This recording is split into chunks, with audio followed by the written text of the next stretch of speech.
everybody. Hi, Dr. Nick. God damn it, I hate myself.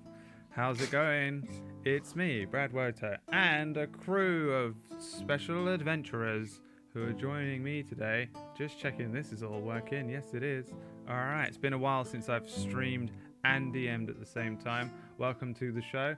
This is a D&D 5e one-shot with some of my mods and some people who are viewery types that can be trusted to be on screen. This wasn't just a random picking of people. These are people that can be trusted, not like the rest of you, McCloken, Encounter Sydney, and the Old Librarian.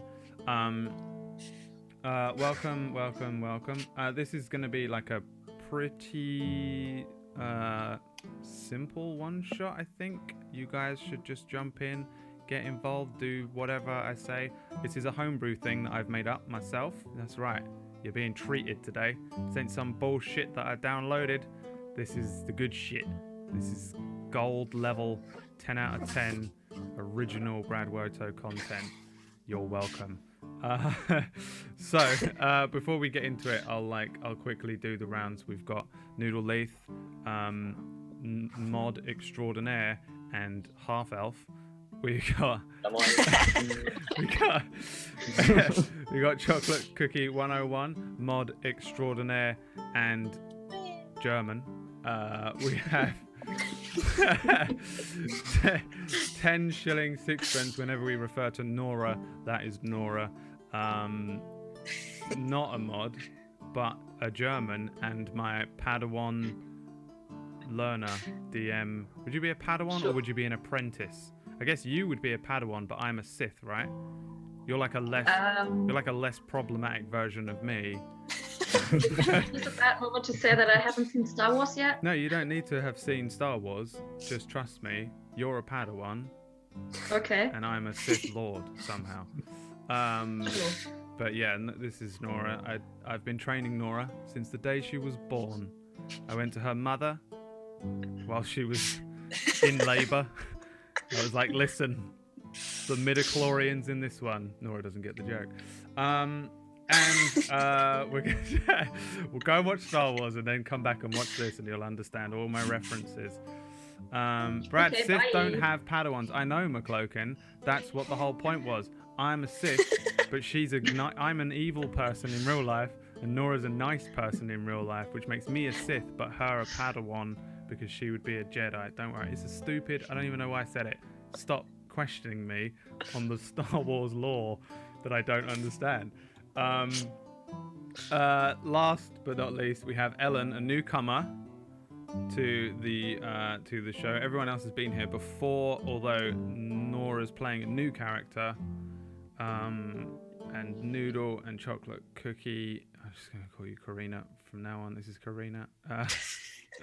Are playing their characters that they played in a couple of one-shots before. So although this isn't like a full campaign and stuff, these are there's a recurring group of people that I'm just going to grab from time to time and be like, oh, you're all the way in the south of Faerun now, even though the last time we saw you, you were like where was it, like Waterdeep or somewhere, I think.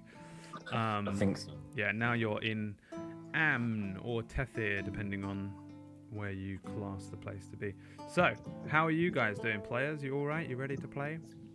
Yay! Yay! Sound as infused as I do after my day of incredibly annoying work that was going wrong at every turn on me. It's been one of those days. I'm surprised I haven't... Yeah, I'm not just like a bruised mess where I've been smacking my head against the table.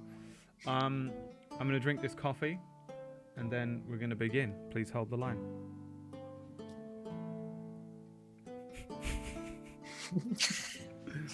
Dead air. All right. So let's just jump into it if you're ready to go. Players. Sure. Not stream. Forget the stream. Yeah. Don't worry about them. They're not really here. Who cares, really? Who cares? Fuck them. They send the stream. Fuck this shit. Bye. Bye. So the adventure is called Into the Wealdath. It's not a weird thing, isn't it? So could you say that again, please? Into the Wealdath. The Wealdath, you might get a little bit confused, but for the record, the Forest of Tethir is also known as the Wealdath by like the elves. It's got two names. Just Wealdath sounds better, and it also says Wealdath on this map. Woo! Look at that. Oh, for the record, you people, you are here on this big old map. The Wealdath Forest in the sort of, it's quite far south. So for the record of like where everybody else on stream is looking. The Sword Coast area, which is where a lot of the games are set, is a bit further north. And you come down to the south here, and then you have all this stuff all down here. The group. Fuck it. Let's begin. Fuck you guys. We're going to start. The group. All of you guys have been traveling for whatever reason, and also... I mean, I guess it's up to Ellen and Nora. Do you want to have just been with these guys, or do you want to quickly meet them here in this tavern? Yes, it's a good old-fashioned starting in a tavern. It's up to you. I think we've been with them for a little while. I'd agree. I'd say, because that's easier. Yeah, been traveling. It doesn't take much time. Traveling down the main road. For I don't know why you've come here. Okay, you just have. I haven't worked all the kinks out of this adventure yet. My character's primary goal is to cause mischief. All right. Well, that would explain why you're in a tiny trading post, which is not even large enough to be a hamlet, known as Brost, just north of the Wealdath. It's a really small. It's literally not even like a town kind of thing. It's just an area with a handful of businesses and a spattering of buildings, home to just a very small handful of families. Everyone here is human or half elf in general, though you might spot a couple of elves wandering around. There really is not that many people here. The main thing in Bros that you will notice straight away is a particularly large petrified oak tree, which is large enough to house inside of it a hollowed area, which is a very, very small temple to Sylvanus, which is a nature-based god, often worshipped by druids, but one of the like old school big bad greater gods, so clerics of the party, of which there are two. Many clerics. Just so everyone is a cleric this week. Everyone's a cleric now. We re-rolled. When we get enough players, and we have 4 people who have rolled clerics, that's gonna be one hell of an episode. But yeah, there's a small temple to Sylvanus here. There's a depiction of an oak leaf above the archway, which is kind of what gives it away, as that is the symbol. There is an inn known as the Way Station Inn, and it's by far the largest building in Bros, but not a very large building in general. It's a 2-story building built out of old creaking timbers with an old weathered entrance door, which is propped open. And I would assume that you guys are in there, or at least you will have just stepped through that door here in Brost, which is really a stopping point and nothing more for travelers on the road between the regions of Tethir and Am. As you step in, it is fucking empty. No one in there at all, apart from a very thin, listless human man who sits behind the bar. As soon as you step in, he doesn't really stand up. He just glances at the 4 of you, sees that you're probably adventurers and not bandits here to rob him, and says, "You lot look tired. We got rabbit, biscuits and mead for 5 copper pieces a portion. Take a seat and I'll bring you over some." And he slowly begins to meander around the bar. So if you guys want to sit down at one of the very few tables in this very small tavern area of this inn, then feel free. And what do you guys want to do while you're in here? Have a little rest and eat. Rest the feet. Food is my main aim right now. Yeah. I basically just I do like food. Food is good. Cool. Yeah, after by the time you've sat down and, shrugged off your backpacks and place your swords or maces or warhammers or whatever you've got, bows and arrows to one side. The barkeep heads over. He puts down a few plates of biscuits, 4 mugs of mead, and then heads back over to the bar and brings back 4 bowls of awesome looking rabbit soup. Like, unbelievable, considering this man looks like he doesn't give a shit, and there's no one here, and that he doesn't get any custom ever. He's possibly one of the best cooks in the world. He's definitely the best cook in Brost. He introduces himself and says, "The name's Smiles. Where are you lot headed then?" I look to the others. I follow cleric with goats. I just could I get more rabbit, by the way, when you are done? Thank you. Certainly. Thank you. Listen, I don't care where you're going. I need 5 copper from each of you. I pay. Sure thing. Right away. I give him a silver piece because the stew is really good. Do I need to pay more since more stew? Nah, big boys like you. Yeah, go. Oh, Free spoke. you are a good man. Tops And up I get- the soup. 2 of you have goats, right? I just remembered. Yeah. I thought there was one goat. Yeah, because we imported your stupid goat character from the other game, Ellen, and you've got a goat as well. So I assume they're tethered up outside. Yeah. The barkeep Smiles, who doesn't really smile, heads outside and gives them some goat's oats and heads back in and says, "On the house, I like animals," and then goes and sits at the bar with his back turned to you and no longer cares that you exist at all, for he is Smiles the Listless. During your feast, another figure appears in the doorway of the inn. He's a very tall. Give me nature checks. Fuck it, let's get some rolls. Right. He's definitely an elf. Let's just see if you can differentiate between types of elves. I'm pretty fucking racist. Gondash is pretty convinced this is a gnome. I've never seen that one. Somehow, just too engrossed in his rabbit soup to care. Glances at the doorway, sees a gnome, glances back, doesn't care. Malachi and Camille, the clerics of the group, probably more concerned about the fact that this is probably a priest or a cleric as well. So you don't really care that specifically whether he's a wood elf or a half elf or a high elf. Maga is aware, in whatever way you would like to be aware, that this is a high elf. Very aware. And he steps into the doorway. Smiles, just gives him a wave as if they maybe have met, and then continues to go about his business.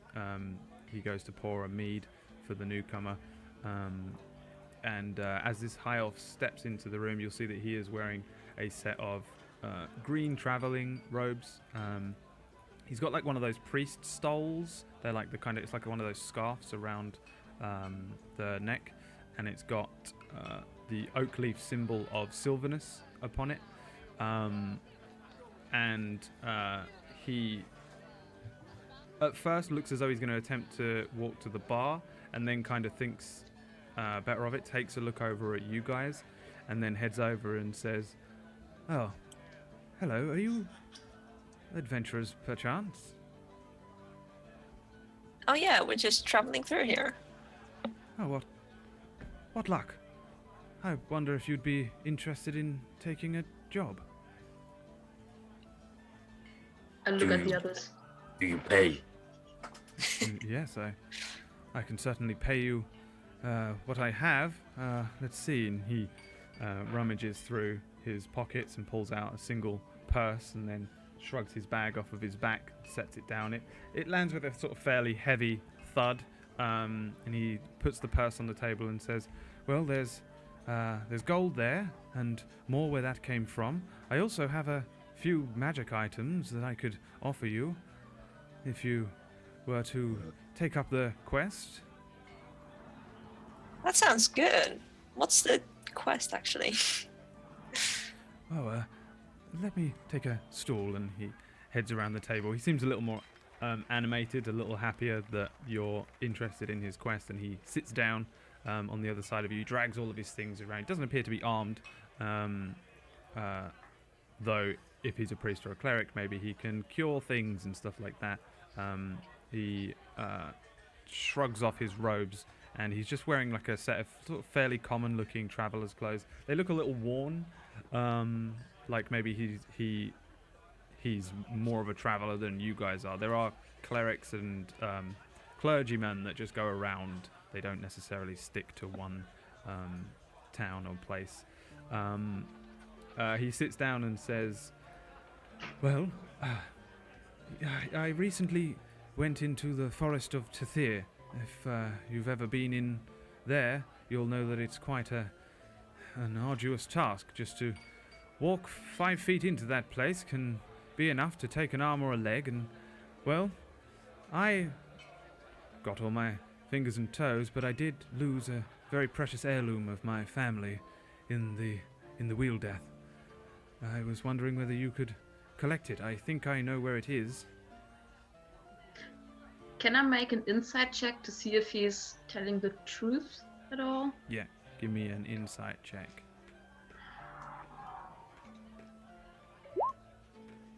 I mean, you're kind of not sure for some reason. Maybe you're just kind of less. You're like, why would he not be telling the truth? He's a clergyman, but I don't know body language too well. Yeah. I mean, it generally seems like he's telling the truth. You're still a little unsure. If anything, he probably seems sort of nervous, but not necessarily suspicious, if that makes sense. He's probably just worried about his belongings. What type of heirloom is it? It's a pendant, an emerald, passed down from my father, his father before him. Thousands of years it's been in my family, and I've lost it. What does heirloom mean? Just I no speak good gnomish. What does it mean? The high elf doesn't answer you. He just looks at your comrades. That's just the thing that his family Like had. an old thing. A Oh, precious oh, thing. Gondash for him. have many old things. Gondash have many Yeah. heirloom. Yes. Sure. Yeah, right. That's nice. Mm. The high elf kind of looks like across the table and then says, well, my name is Amrin, and holds out a hand. I will write it here for you note takers. And holds out a hand to like each of you to sort of shake your hands around the table, if you'll take his hand. Sure do. Yep. Yeah. Yeah. Mm-hmm. I give him a very limp handshake. Okay. He gives a fairly limp handshake himself, a little intimidated by you guys with all your armor and weapons and things. For a moment, he sort of stops and then looks at the two clerics of the party. Do you have anything on you that would like suggest that you are clerics? Yeah, I religious. think I would probably have like an emblem of my order somewhere on my armor, What is your order? very visible. Leroux is my LaRue, patron deity. the French LaRue. singer or whatever. No, the unicorn. Someday, baby, all right. I mean, I have no. I think the fucking link's idea. somewhere in my character sheet if you need it. Unicorn order. All right, unicorn. So there were unicorns in this. Wow. I promised everyone Yeah. there wouldn't be in a tweet earlier on. And there actually Well. kind of is, in a way. What the hell's your name? Camille. Let's have a look at your character sheet.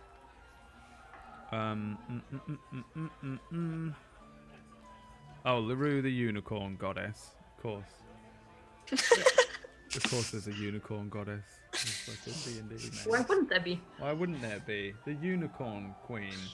Uh, so, I mean, oh, it's the daughter of Sir Lune, my go-to Fracture Worlds god. I mean, let's have a look and see. No idea who LaRue is. What about? He kind of he looks at you, assumes that you're religious in some way, but doesn't necessarily recognize the symbol of LaRue. And Malkai, you're some sort of weird Torm protective violent war. Tempest. Okay, so that's very insensitive. Yeah, I got a brooch. That one. Has Zod taught you no London yet? Nobody can teach me anything. And yeah, it's basically the sword and the flames around it, and it's gold and it's pretty. I love it. Who is your god? Tempest. Tempest. That's a. T-A. I don't believe it. M-P-U-S. Oh. Like time. That thing. I should have just looked this shit up before we started. But now I'm gonna do it now. Tempest, the god of nice war. Oh, Tempest. Okay. Yes. I thought you were saying Tempest. It was a nice war. Fair and Okay. It's gonna Good. it'll be the protection and valor and stuff like that. You know. Right. Protection, strength, war, and formulae of chaos. It's Tempest, the Lord of Battle. All right, yeah, I remember now. You're a little violent little halfling. It's all coming back to me now. This one he does recognize. It seems to kind of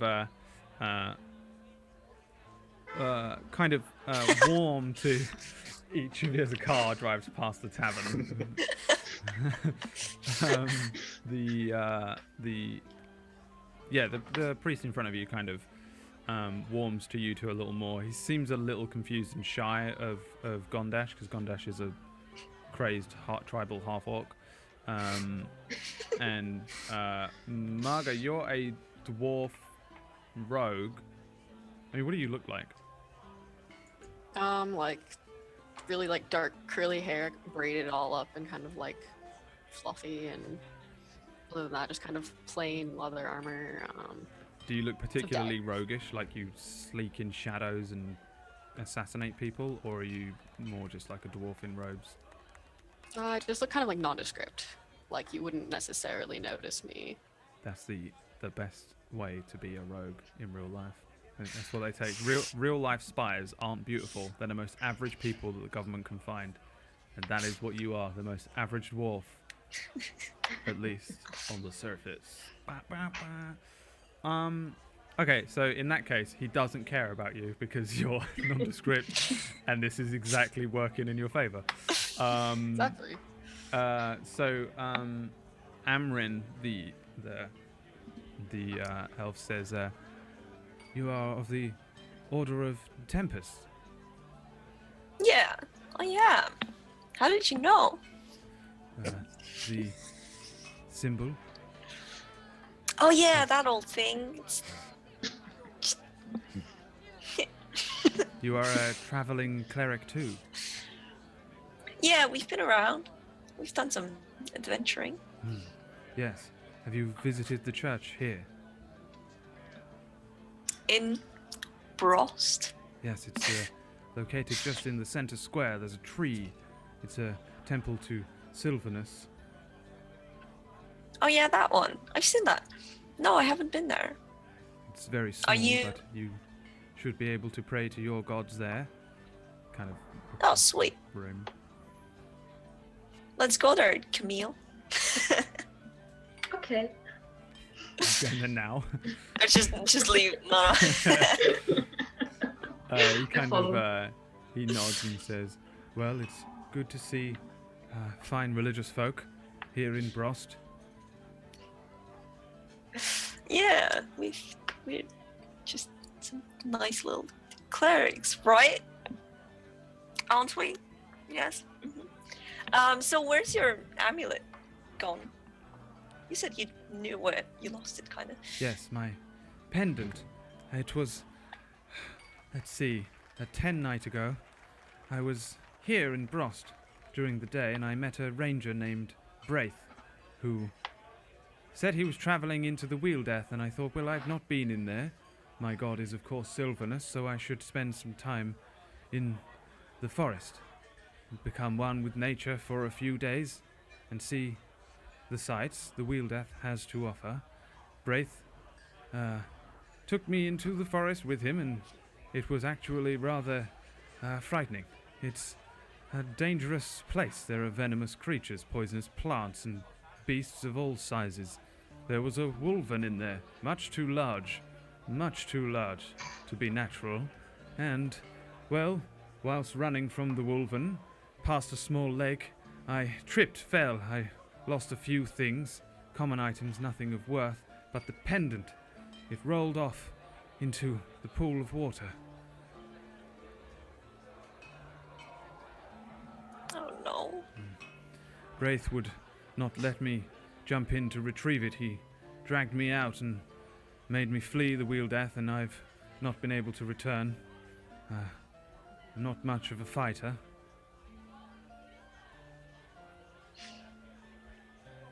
So how far? Sorry. No, go ahead. How far into the wood is it? Do you have a map? I could mark it for you. Does anyone have a I map? have a map. Nice. Takes the map Yes. and takes out a little piece of charcoal and marks an area on the map. It's kind of around, I'll mark it on this map for you guys just so you have an idea. Kind of like around here, not too deep in to the Wealdath, but he says it's about 3 miles to the edge of the forest, and then no further than a mile in, you'll find a river. You must cross the river and then continue to head to the southwest, and you'll find a pool. It's a rather small pond, surrounded by dangerous wolves and beasts, of course. You must be on your guard. And if you could simply retrieve the pendant, I'm not sure how you'll do it, but you're no doubt far more able than I. Bring it back, and I'll pay you all I have in gold. I'll give you the handful of magical items which I've been selling on the road. The pendant is worth far more to me than the items and the gold in my pocket. Yes, I would say we would definitely do this for you. Would you mind drawing us a picture of the pendant? And I hand him a piece of paper and a pen. Sure. Let's roll a performance check for Amrin. He draws a picture of a pendant. Like there's no defining features to it. It's just like someone's done their best to draw a pendant. There's nothing on it, but he's describing it as he goes. He says it looks a lot like an acorn. The emerald being the acorn, and then the golden sort of outside part to it. It looks like an acorn. I understand this doesn't look very much like an acorn. I'm not very good with charcoal, and he's just trying to draw this thing. It looks like any old necklace, but he says. It's an acorn, emerald green and gold. Okay. I would imagine it's the only pendant in the pool of water. But of course, if you I find mean, you another, never know. it's yours. Wouldn't want to bring back the wrong thing. Go back to eating or whatever, drinking. Okay, so you guys, I guess, finish up your meal, Amrin sits sort of fairly quietly. At one point, heads over to the bar, speaks to Smiles. Just, oh, lovely weather. Smiles doesn't care about him. Hands him a mead. He drinks a little and then heads back to the table where you guys are sat and says, I'll wait here until you return then. All right. What time is it actually? It is 3 p.m. Okay. Shouldn't we How wait? long until it? What time does it usually start getting dark? It's Around these we'll parts. say it's like summery time, like it's fairly warm. So it probably starts getting dark like fairly late, like 9-10 p.m. Okay. Give me a survival check if you want to work out how long you think it's going to take you to get there and back. I will do that. Gondash. If there's one thing he knows, did it's it. how long stuff takes to get there. Yeah. You would imagine it'll probably take you maybe because the travel to the forest itself isn't like necessarily difficult terrain or an arduous task in of itself. That wouldn't be too difficult. That's only going to take you maybe 2 hours. Then traveling through the forest, as long as it all goes to plan and you just go straight to the thing, get the thing and come back out, you're looking at maybe 4 to 6 hours kind of time scale, and then another couple to get back. You may wish to buy. Does this place have rooms? Yeah, there's an inn. The second story is beds. You may wish to stay the night. It will take a long time to get there and find the heirloom that you have lost. Yes, I actually have a room paid up for another few nights, so that will be Wise quite decision. fun. One question. That Ranger Breck? Braith. No, that wasn't his name. Yeah. All right. Sure. Him. Is he still around? Oh, when we returned from the Wealdath, he left town fairly swiftly. I don't think he quite liked it in there either. He was but a traveller on the road, as are all of us. That's a shame. Yes. Okay, thanks.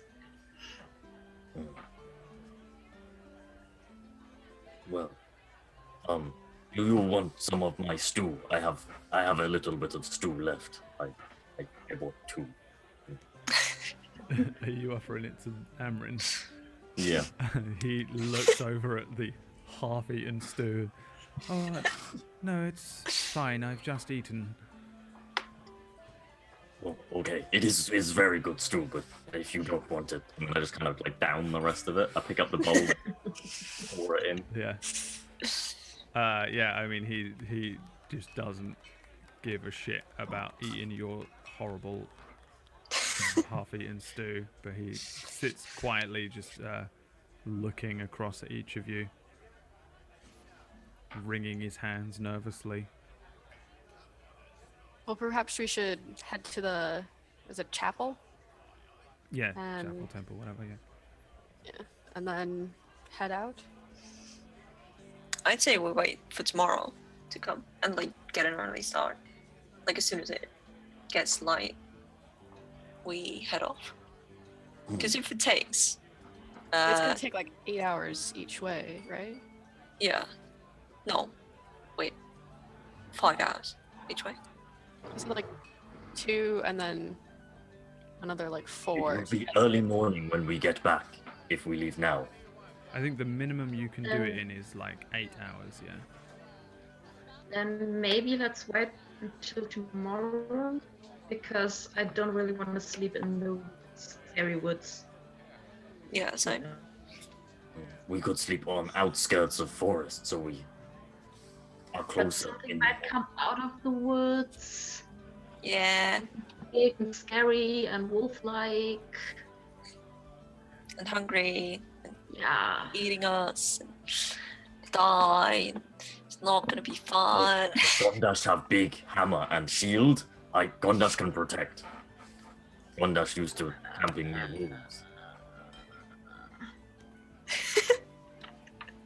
That sound. No, let's just because I want to kind of pray and Yeah.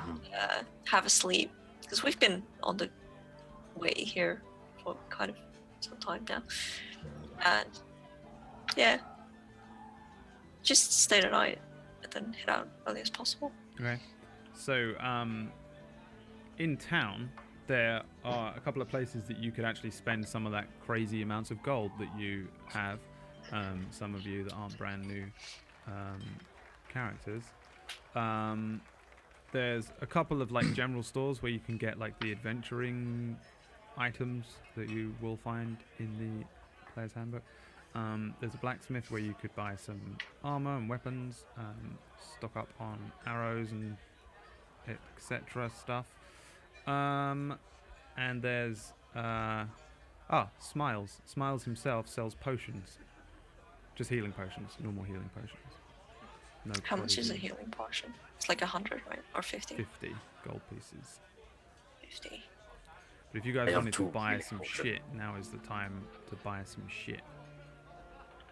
Yeah, I think I'm gonna buy 2 healing potions. Damn. Sure. I mean, Loaded. yeah, Smiles has Not 2 dull. left. He has 4 in total. So you can take 2 healing potions and then remove 100 gold. Oops. Anyone else Is there want some like shit? a souvenir shop or anything like that A in town? souvenir shop. Ooh, I also want to Like go to find some a place, shop. yeah, like some place with, just random trinkets.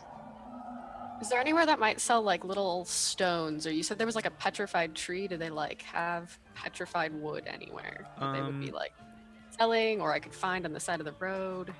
You roll me a d20, just a d20. And Okay. Nora, there's not really this is the tiniest little trading way station in the middle of Like- nowhere that they don't sell like it's No. not like postcards with like enjoy your stay in Brost, this nowhere town, middle of nowhere town, USA. The only Not things even available, like little IKEA decoration there's stuff. definitely no IKEA decoration store here. There's only the bullshit that you'll find, like basic adventuring gear stuff, as well as the armorer. The petrified tree itself doesn't seem to like be. There's no like little bits of twigs and stuff that have fallen off. The street around the tree is fairly like clean. And there's not even a single twig. It's like the tree is holy, divine. So no, there isn't any petrified twigs or bits coming off of it. The actual tree itself is like fairly large. It's large enough that like 3 or 4 people can like stand inside it quite easily. Like with some room, you can probably get like 6 people in there max. The temple inside isn't really much of a temple. It's more just like a kind of like a bird bath or a font in the center, with a few stone benches around the sides, and then some carvings and depictions of various forest-based things and sylvanus, with the oak leaf symbol of sylvanus. It's really not even much of a temple, but it is a kind of out of the way, quiet area. This little house of nature in the middle of this trading post town. I go into the temple and just sit down for a couple minutes and pray a bit, just asking for protection and I don't know, good weather, luck on the way, whatever it is that my Roll deity me- might Roll me a grant us. religion check. Okay, hold on. You're an Asimar as well, right? Yeah. What do you look like? Basically, picture Ryan Gosling, but more angelic looking and more blonde with chainmail and a white cape. That's me. Nice, yeah. Yes. And you almost reach nirvana with this in this tiny little temple, meditating and praying for a little while.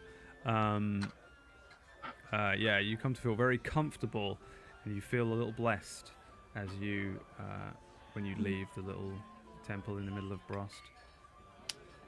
I immediately find shit. What's your name? Mokai. Malky. Yeah. Okay.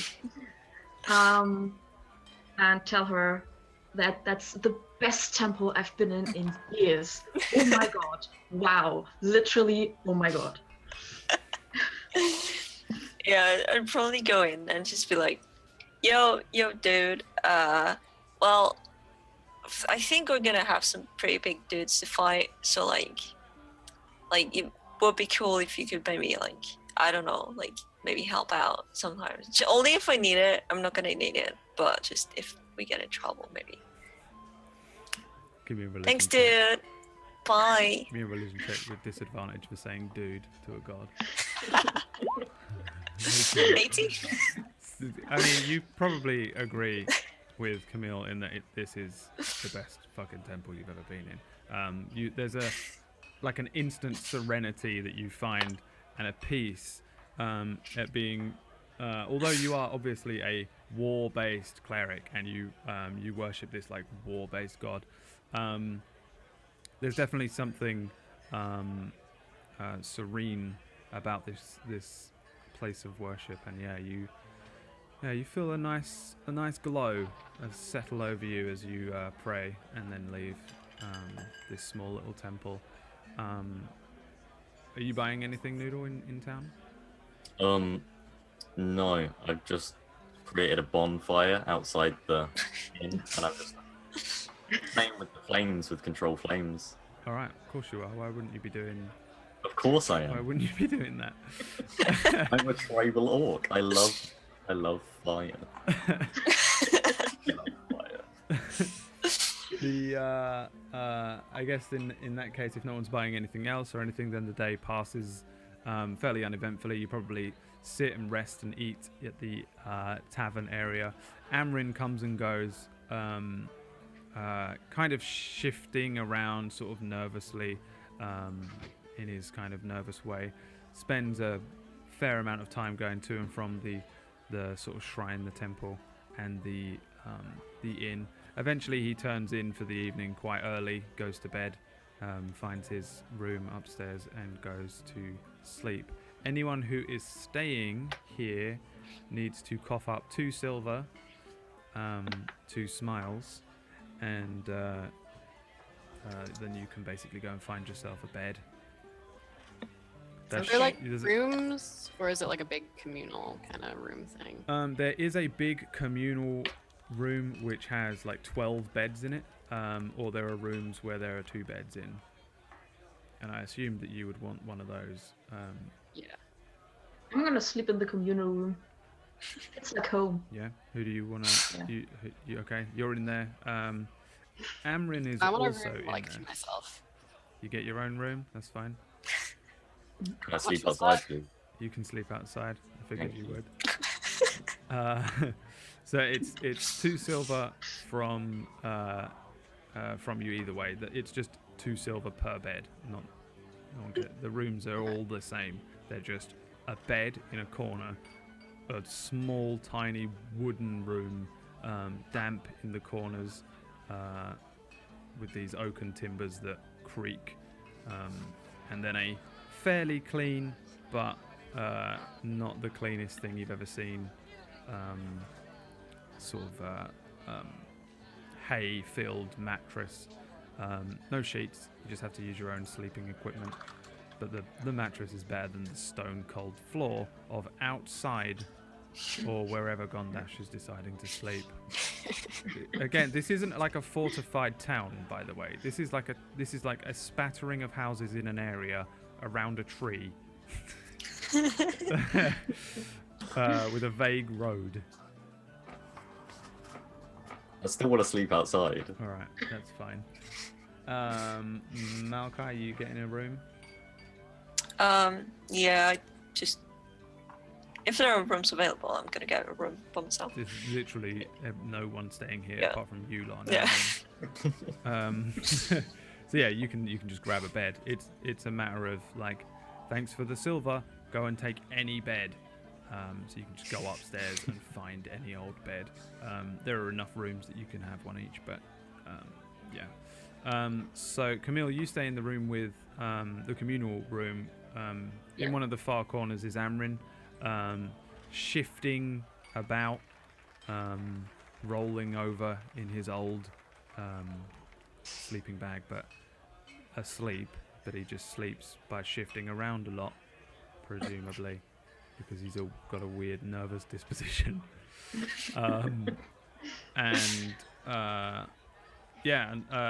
Gondash, where are you going? Just outside of the inn, just like to the side. Just outside of the Just inn. don't want to be in there. I don't like sleeping around other people or in confined spaces. Fair enough. As night falls, Smiles heads out. You hear the jangle of keys, and he kicks away the doorstop and begins to close the door and looks around the corner at you and says, you all right?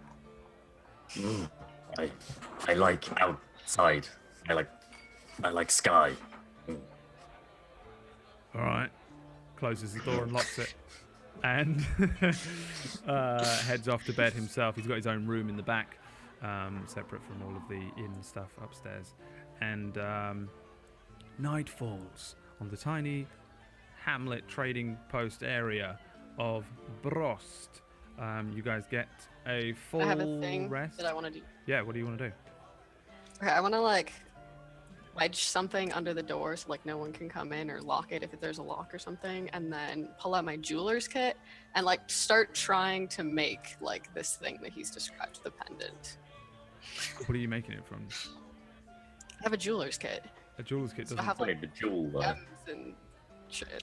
Probably, I don't know. I don't Probably think you these, have like- any gems. I think No. a jeweler's kit is like Like- a little pouch of stuff that lets you Or never glue mind things then. Well, together and bend metal into rings that you can make a necklace out of. You'll literally do I at need least to. have like metal stuff that I could like make like a little like pendant, not like the jewel, but like the top of it, like the acorn part. Like basic little scrap metal things Yeah. that you could have picked up on the way. Yeah, sure. You could have taken Okay, I some wanna random just little bits and Make attempt. something. Sure, yeah. Give me a jeweler's tools kit roll. That one. That one, I've never used it in my life. So even though it's made out of like bits of scrap metal and like old pieces of like chain mail and stuff, you link together a metallic looking.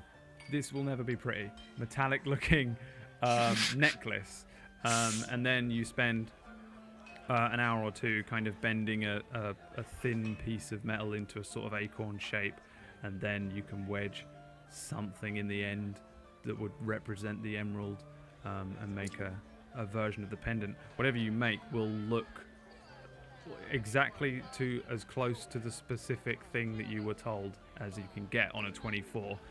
It looks like essentially whatever you want it to look like, but you've never seen the real thing. You've got a kind of shitty picture to draw from and an okay description, so it's probably a fairly accurate representation of Okay. Amrin's pendant. What do you want to shove in the end of the acorn bit? Nothing for the moment. Okay, I wouldn't assume you have a perfect ball of metal that would be the sort of size and shape of a gemstone and emerald. But you essentially make a crude version of the pendant, Okay. Yeah, that was all I wanted. and then I presume tuck in for the night and get some sleep. All right. Nora and Karina, roll me perception checks.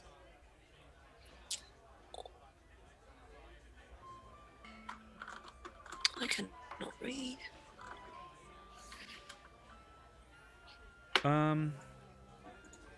Yeah, neither of you hear the strange noises coming from Maga's room. Strange little like tinky jewelry, tinkery noises coming from a room a few doors down. Yeah, the night falls, and everybody can get a full night's rest, apart from Gondash, who is eaten by a dragon. No, actually, you have a great night's sleep. You have like a brilliant night's sleep. Maybe it's the presence of the divine Sylvanus temple nearby. You're a creature that was from the woods or whatever, right? I think memory serves. Some, like snowy mountain. A snowy mountain. If you want. But it's nature, isn't it? A mountain is nature. It is, that's true. And probably some breeze on there. yeah, well, either way, you have a fucking great night's sleep. Considering, even though you're just sleeping on a kind of rough dirt road outside, and yeah, everyone gets a full night's sleep, full rest. I mean, obviously nobody will have to worry about the full rest bullshit. That's a good time to go for a short break, and then when we come back, I guess you guys can wake up and set off on your journey into the Wealdath. We'll be back in a couple of minutes. Everybody go and have a pee-pee or a poo-poo or do some Class A drugs. As we all say here on the channel, Class A drugs are good, kids. Do what you can to purchase and sell and use Class A drugs. See you in a few minutes.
Hi, everybody, and welcome back.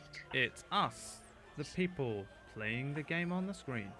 It's not on the screen. It's in your damn mind. Kinda. Partially on the screen, partially in your damn mind. So, you guys are in the little trading town of Brost. You had a nice little sleepy. You accepted a quest from Amrin, the High Elf, who lost his pendant, and he wants you to go into the Forest of Tethir, also known as the Wealdath, to collect it. You have the basic idea of where to go and what you're looking for, and it is morning time. You are all awake, you are all together, you've all had breakfast together. On the house, Amrin paid for you each to have breakfast. Wow. He paid the What a whole nice guy. copper piece, or whatever the hell it probably cost, for a breakfast which tasted fucking splendid. Okay? That was a good breakfast. You're ready to roll. You're good to go. What do you want to do? Go. Go! It's time to Go. go. Okay, so for the sake of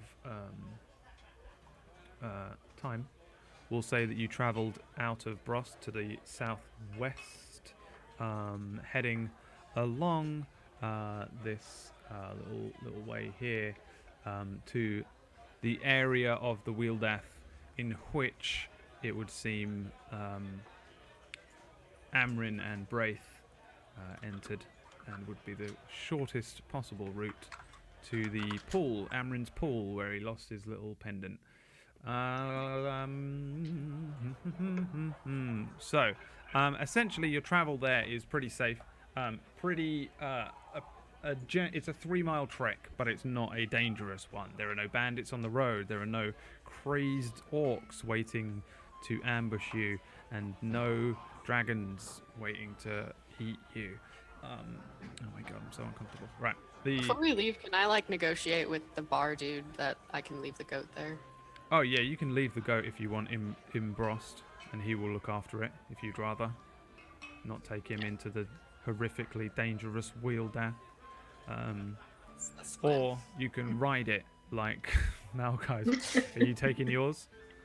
Of course I'm taking mine. taking It's my yours. mighty steed. Alright, so you can Need it. you can take your goat with you. Remember, if How you big ride is that $2? thing, if you ride it into battle, or like purposefully put it in harm's way, not necessarily take it into the forest, but like be like, run at the dragon, then it will die probably. But if you don't, then generally the rules that I play are that your animals are safe, because I like animals.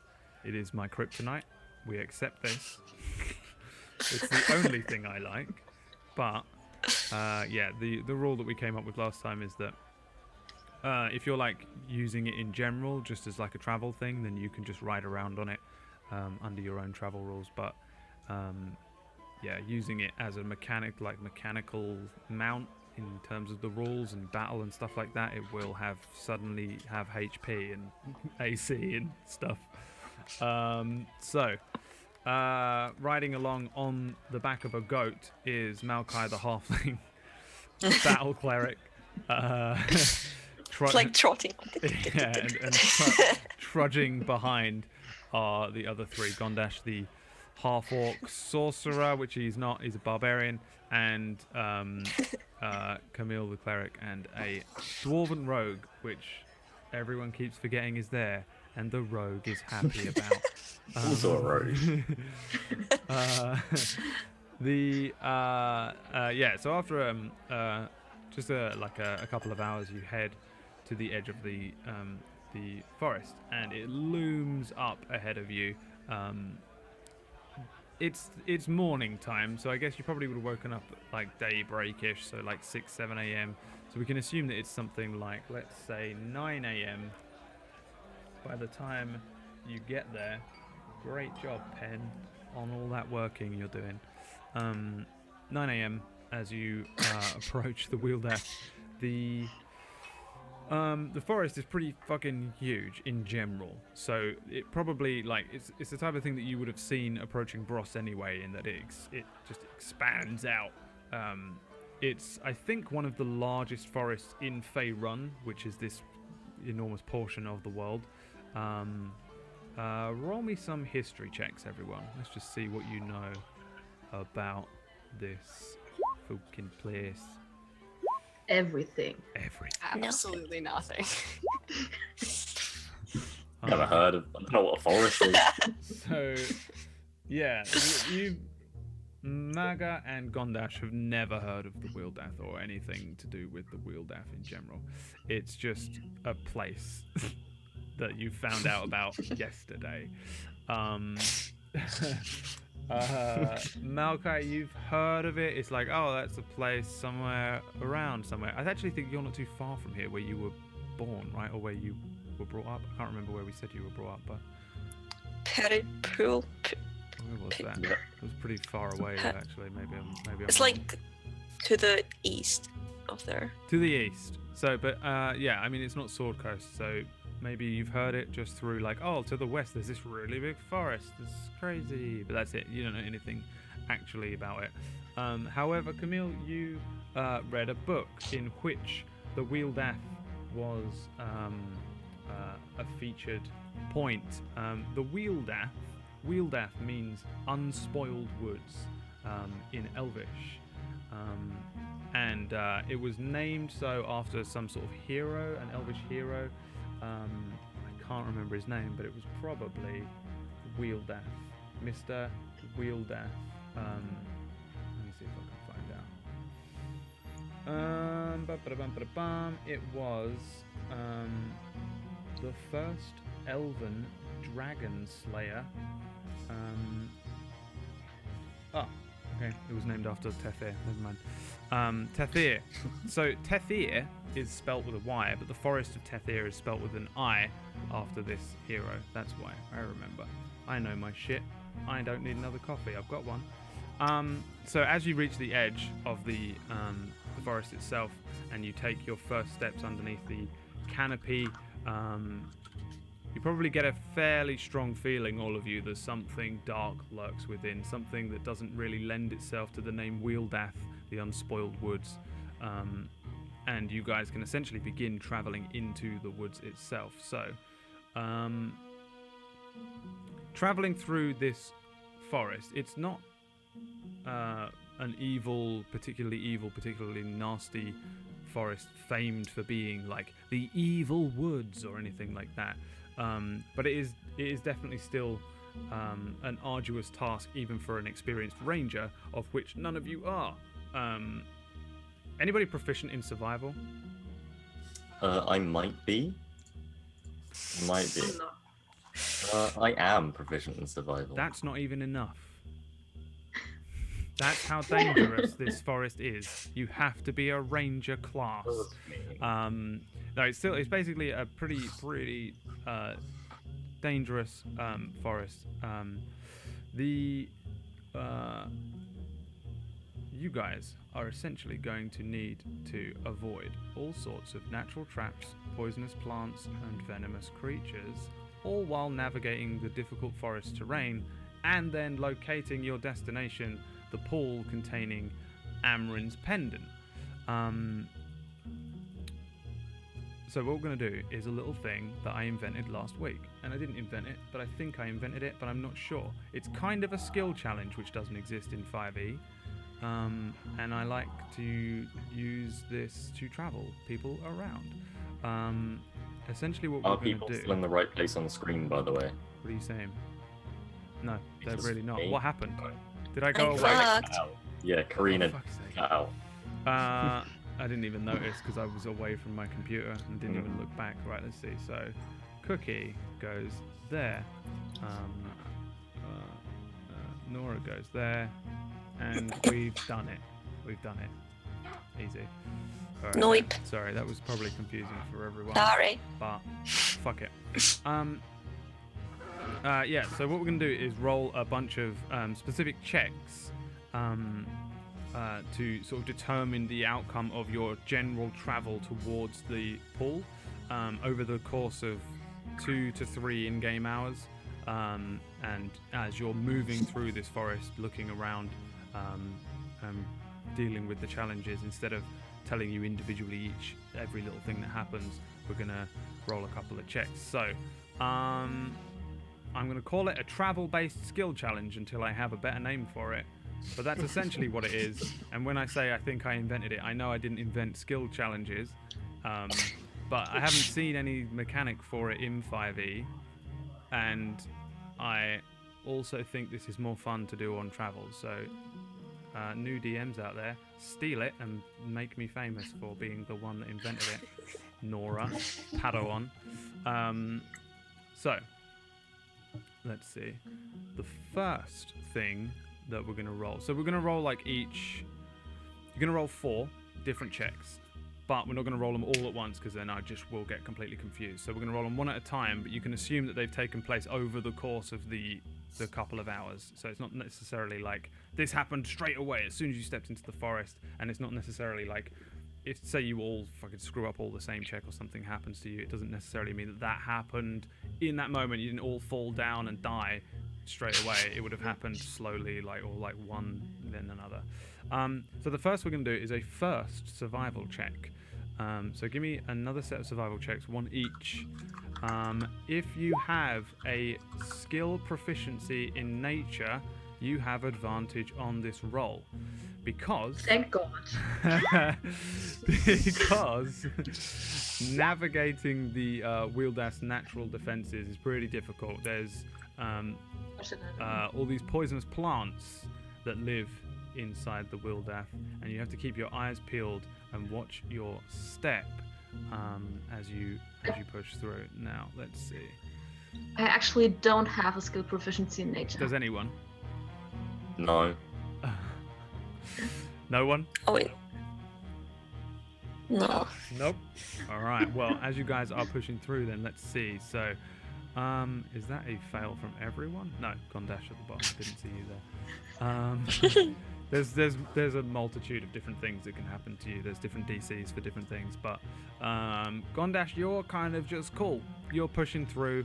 In terms of dealing with the horrible little poisonous plants and weird little venomous creatures that are skittering about and like leaping off of trees, and suddenly like you'll turn a corner and then there'll be this poison ivy thing which is alive with horrible like venomous barbs on it, and you'll just immediately avoid it. You'll see it and avoid it and make sure that you're looking out and you've got a good eye on all these things around you, and you avoid all of these things. The rest of you, however, do not. So let's go from Maga, because Maga, you are on a different DC. So Maga, you stumble into a patch of these kind of horrible thorny bush type creatures. You scratch plants. You scratch your arms up as you pass through, and the thorns leave a weird, sort of strange, tingling sensation. Roll me a D8. D8. Yeah. Ouch. Lose that HP. So just Is that poison damage? It's poison damage. Yes. So I have resistance to poison. Yeah. Yeah. Dwarves. Dwarves.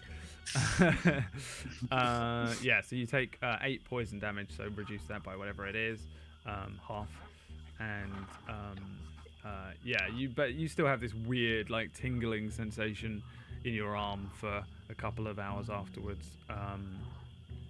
The other two, let's see. So Malachi, you're walking along. You're trotting along on top of a goat, and something strange lands in your hair, and it starts to crawl down your back, and you probably panic and start to try and swat away at it. And as you do so, you do swat at it. You do manage to swat it off of your back, but not before the tiny venomous scorpion strikes at your hand. It's going to cause your hand to swell a little bit, not so bad that you can't do anything. There's going to be a strike of hot pain, and after a few moments you begin to feel quite sick as the poison sets in. You will not die, but roll me a d10.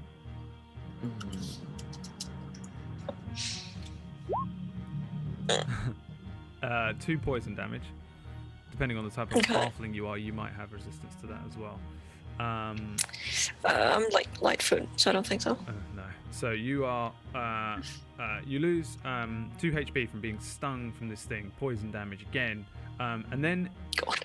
an actual poison begins to set in, and you are poisoned for the remainder of the Wealdath travel checks. You have disadvantage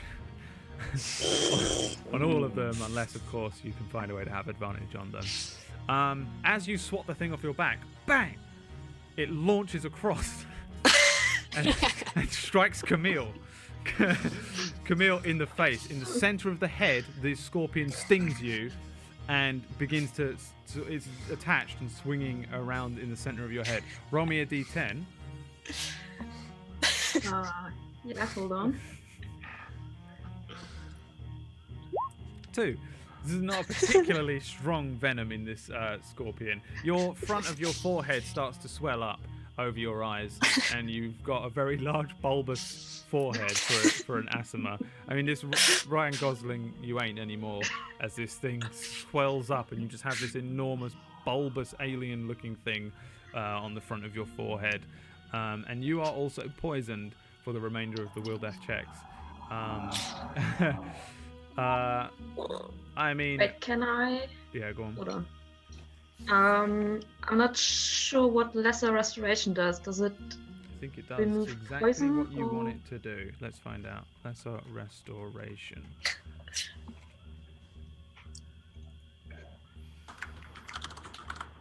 How many of these can you do? Is this an asthma thing, or is this an actual spell thing? I think it's a cleric thing or an Asimus thing. I know I that can the do old one. asthma thing was that it can cast this like once a day or something like that. I think it's that, yeah. But I don't know if it's in the new asthma bullshit. I haven't looked at it. You're playing a creature that I don't understand yet.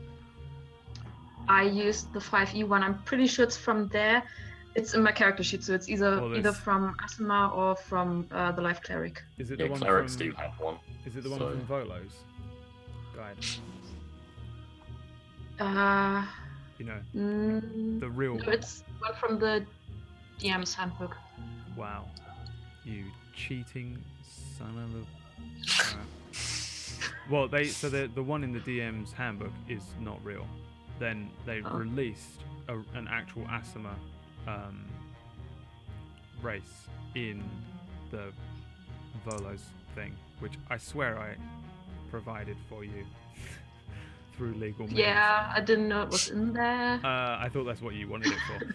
All right, so I mean it's fine. You just don't get all the stuff they get from that, but You you just can don't have. get this one vital thing. But you do get this one specific thing that you really need right now.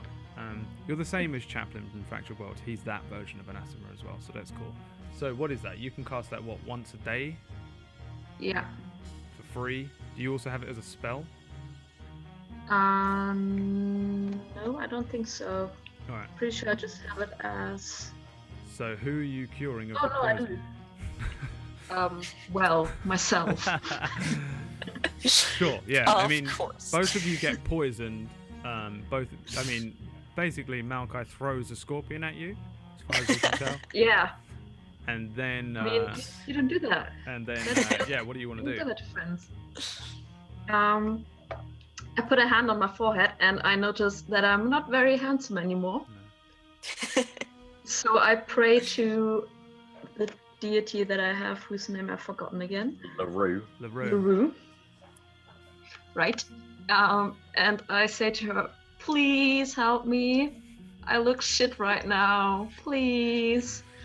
And it is actually your celestial bloodline which comes to the rescue, and not LaRue, as you cast Lesser Well, I wouldn't know. Restoration.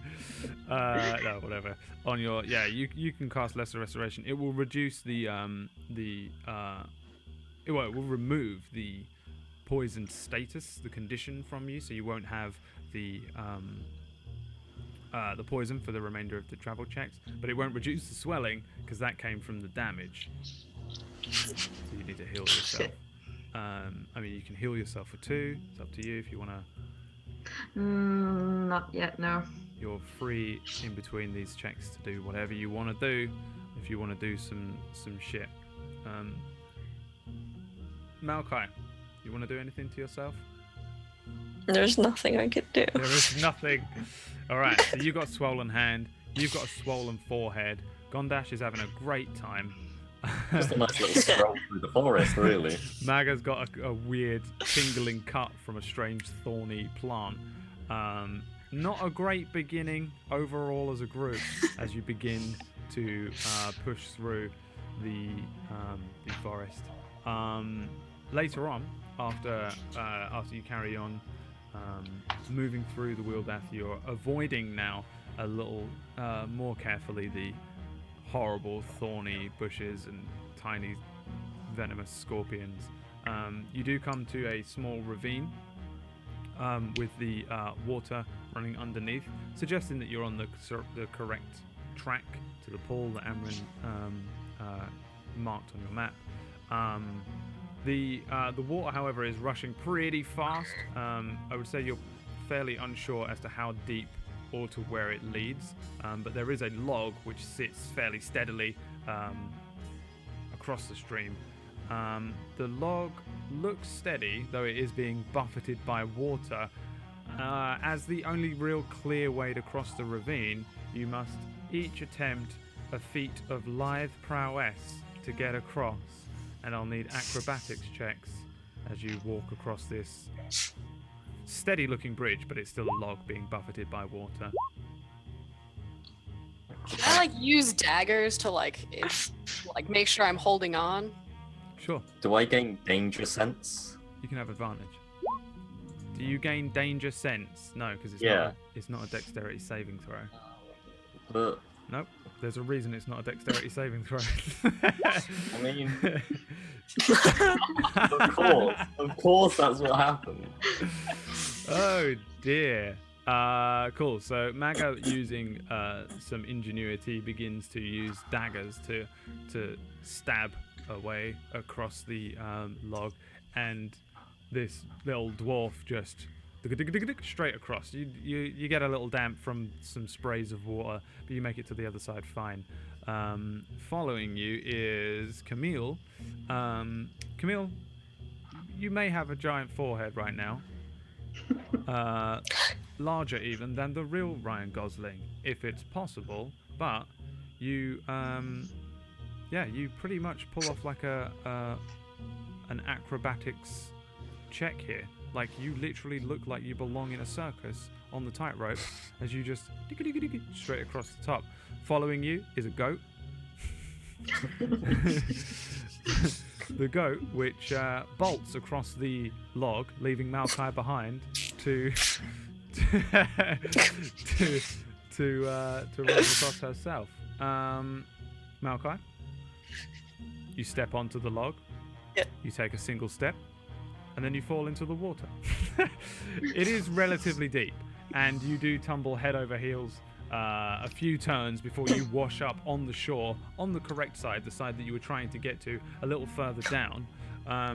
You're going to lose an item as you tumble head over arse with what is your name? Maokai. Let's see. This is where I just get to be a bastard.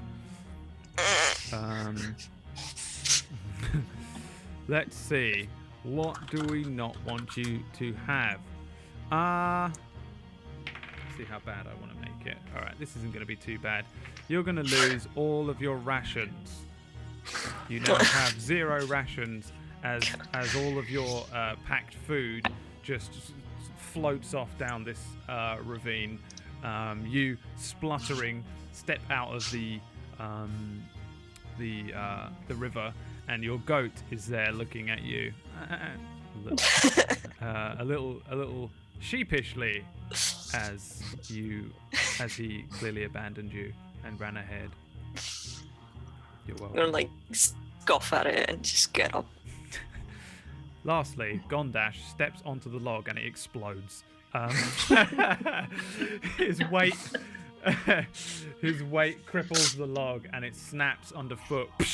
And again, you, Gondash, fall into the water. You're bludgeoned by the log as it hits you, and you go underwater. You tumble again, arse over tit, until you come out on the other side. You're on the correct side of the shore. you've stumbled about and found your way to the other side, completely soaked, a little worse for wear. And let's see, what shall we have you lose? I feel like you probably lost the map. Not the map. The one thing. Because that was a crit 1. The map goes tumbling out of the backpack, and everybody sees it completely obliterated by water, and it completely obliterated by water. As everyone sees it gets just all of the ink and all of the charcoal and the markings on it run away. Camille, you see it with a crit 20 perception check. Psh, all the ink and everything is just destroyed. The map is wrecked. It wasn't a very good map in the first place, and yeah, it disappears downstream. As Gondash, you lose. Well, what you lose is a piece of paper, because as soon as it hits the water, it's destroyed. You no longer have the map.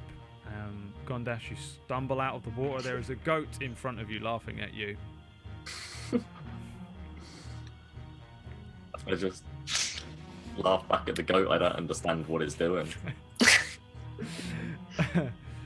All right, cool. So I guess as you sort of pat yourselves down and push past the stream, you can continue to head into the Wealdath. You're about halfway through the travel. You're kind of vaguely trying to work out your way based on where the river was and the direction in which you were heading, and you then stumble upon an enormous sleeping troll. The troll you would deem, I'm just going to let you have it, far too large and powerful and stinky to necessarily attempt to fight. You would assume that your best course of action is to sneak past the troll, and therefore please give me stealth checks. I have disadvantage. Why? Of Oh, course. because you're wearing heavy Because armor. of, yeah. Heavy armor. Well- Maokai gets disadvantage as well because of the poison. So Well, this is great. This is really. as soon as you see the troll, the goat stealthily skitters off and around the troll. Doesn't make a single sound. The goat, because goats are so annoying. I don't know if anyone's ever climbed a mountain, but there's always a fucking goat ahead of you winding you up. They defy physics all the time. And yeah, the goat skitters around, leaving Maokai on the ground with a loud thud as the goat disappears around some trees. Who else failed here? Let's see. Just you and Gondash. So as you boom hit the ground, Camille and Maga, you actually managed to skirt around a couple of the trees and kind of hide as the troll sort of seems to stir from his slumber and turns around. Gondash, you stumble over the falling Maokai as she hits the ground off the goat. You stumble, boom, boom, boom, and then you kick a stone, which makes a terrible rolling noise as it rolls forwards towards the troll. The troll awakens, his eyes flutter open, half-lidded, and he snorts, looks over at you, Gondash, picks up the stone which is rolling towards him, and throws it at you. It launches straight forward, hits you in the middle of the head. Roll me a d10.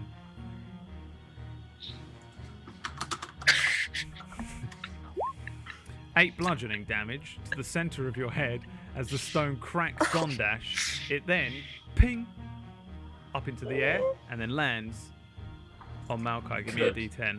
Should I have used the reaction? No. Oh.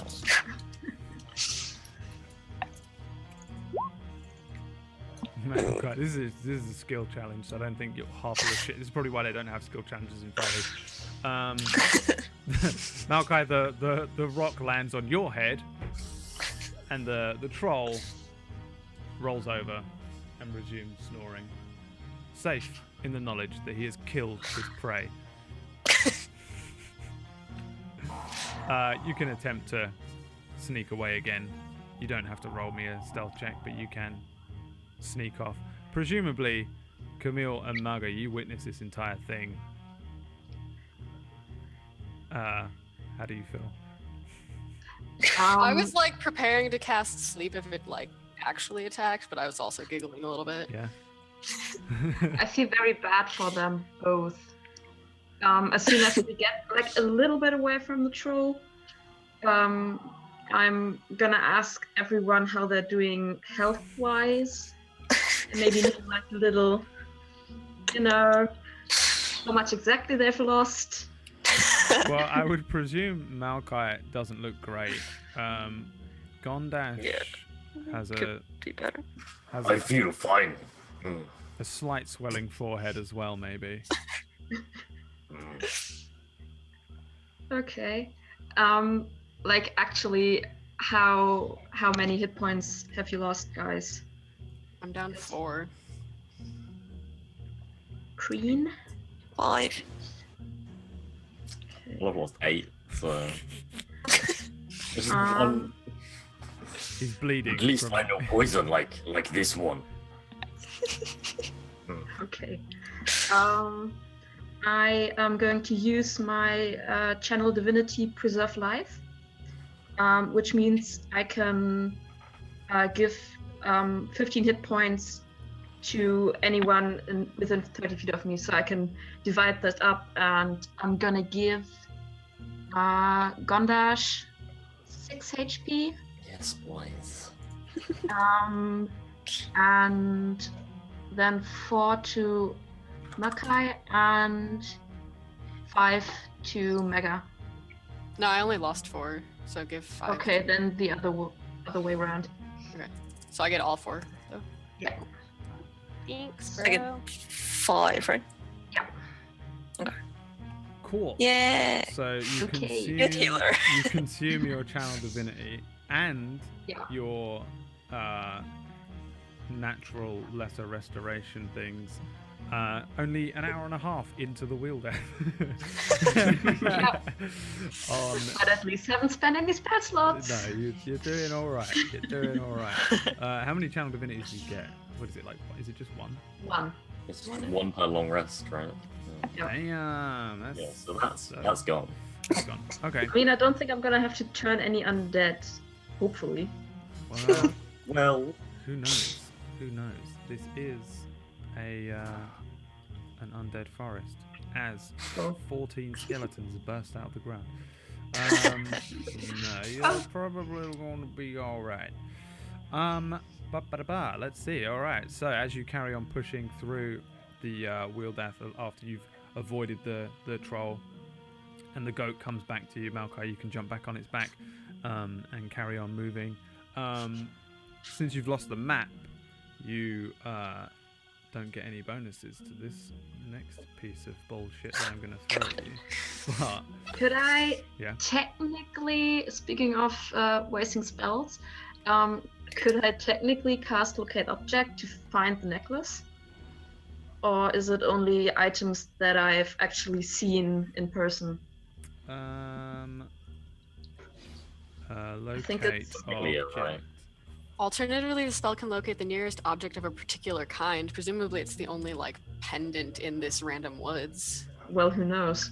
Well, yeah. Who knows, really? Yeah, I mean, I don't know what the spell does. So, is it in the bullshit on here? Locate It's- object. Let's have a look. Yeah.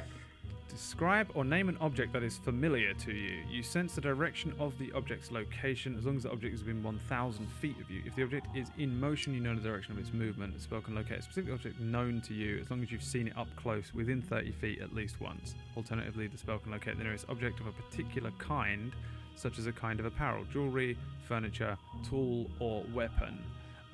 This spell can't locate any object if any thickness of lead, even a sheet, blocks the path. Okay, so I would assume that this is just going to pick up any jewelry that is on any of you guys, as opposed to the one that you're looking for. I mean, if I cast it and look for specifically an acorn-shaped pendant, Yeah, you'll find one which was made last night. Right. Yeah. You've been completely screwed. I mean, okay, it's a second level spell, so probably better to keep that anyway. Yeah. You can try it, but yeah, I mean, in terms of like the fact that you don't know the specific location of this pendant, you've never seen this pendant, so Yeah. it's just gonna do. I guess it just does like a sonar of the nearest thing like it, and that's just gonna roll back to you guys since it's like, where is the nearest jewelry? On you. All right. Oh, Yeah. well. So yeah, Okay, just to save you from blowing a spell slot. Yeah. But I'm happy to let you attempt it if you want to try. You can always try and I do. think I'm good. Yeah. All right. Yeah. A wise choice, Padawan. All right. Yay. So yeah, Camille kind of probably scratching his head a few times trying to work out whether he should cast a spell, and then It probably takes some time because he's not that smart. yeah, and also his head is So- like twice as large at the moment. So Yeah. um, lot of room to scratch on. yeah, nice guy DM, that's me. I'm definitely the nicest DM in the world. I don't know how that worked out because I'm such a bastard in real life. So weird.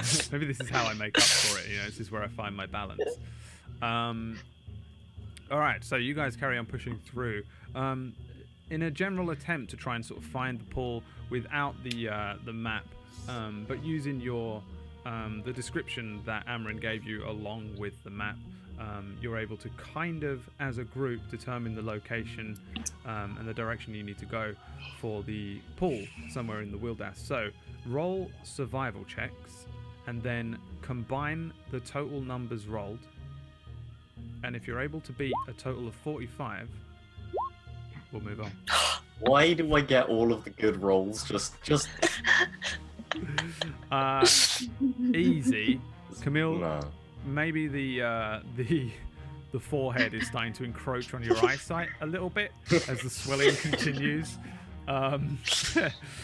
to push outwards. But yeah, you guys quite easily as a group are able to kind of be like, oh well, that way I think is west, so that's south, so it said it was this way, and that river was there, and it should be around here somewhere. And you're successfully able to locate the pool, which Amrin described to you. It sits ahead of you guys. Like, you'll probably push through a clearing or push into a sort of clearing area, and just ahead of you you'll see the pool in an opening, kind of an open area. The trees kind of back off away from where the pool is, and it's not like a swampy area. It's a very small pool of water. Natural light shining off of it. It glints, looking fairly fresh. However, you also see around the small kind of lake tents and fixtures, and there are sort of ladders and ropes and walkways that lead through the trees, like somebody might live here. There are some rudimentary kind of shelters kind of sat around the lake, although there's nobody here to the best of your knowledge that you can work out before you actually step into the clearing. However, it also doesn't necessarily look abandoned, more like the owners might be out. What do you want to do? I'm hiding. I'm not walking into the clearing. I'm walking to the clearing. So Yeah, I'll also walk straight into the clearing. Okay, so three of you take a step forward, one of you I go takes in a step front as back. well. As three of you step forward and one of you takes a step back, everyone make me a dexterity saving throw. Yes, you Yeah. can Question. danger sense. Yes, you can. Thank yeah. you. I think you can. Yeah, no, you can. Yeah, you're good. I have to be able to see it though. So I don't know. You probably do. I mean, if I do get it, then I'll crit it, and I'll accept the danger sentences on this one. Yeah. you do successfully. I'm gonna say you don't see it actually because it comes from underneath Okay. you as a concealed trap. So you at best maybe hear it. Let's see. So Maga 21, Camille 14, Malachi 9, Gondash 10. When you step forward into the clearing, and as one of you steps back, there's an immediate snapping sound, and suddenly the ground underfoot lifts each of you, including the 21, up into the air as a giant net captures all of you and then strings you up. You're kind of like upside down, confused for a moment, before you suddenly realize that you've been caught in this horrible net. And then I guess each of you will see a handful of faces, a multitude of faces that suddenly appear in the trees. They are elvish, they are tribal looking, as opposed to kind of just a beautiful elf in wonderful resplendent fine clothing. They have kind of like leaf covered hides and like war paint across their faces, and they sort of appear as if from kind of nowhere, because elves are excellent at concealing themselves in even fog and stupid stuff like light rain, because elves are stupid. And they sort of appear from some of the trees around where you're stood. They appear from some of the trees above you. A handful of them jump down and with spears begin to move forwards towards you. Does anybody speak Elvish? I don't think so. Yes. Yeah? I speak giant. That's not It's Elvish then, so no. But it. Wait, who does? Cookie? Helen, do you speak Elvish? No. No, just you. So in kind of broken Elvish, a handful of them start moving in on where you are. There's quite a lot of movement coming from around, but you can see quite easily 6 that move on the ground towards you with their spears. And in broken Elvish, one of them looks up and says, "Move not or die." And they point the spears at you, and they begin to reach in and take your weapons off of you. Anyone doing anything crazy?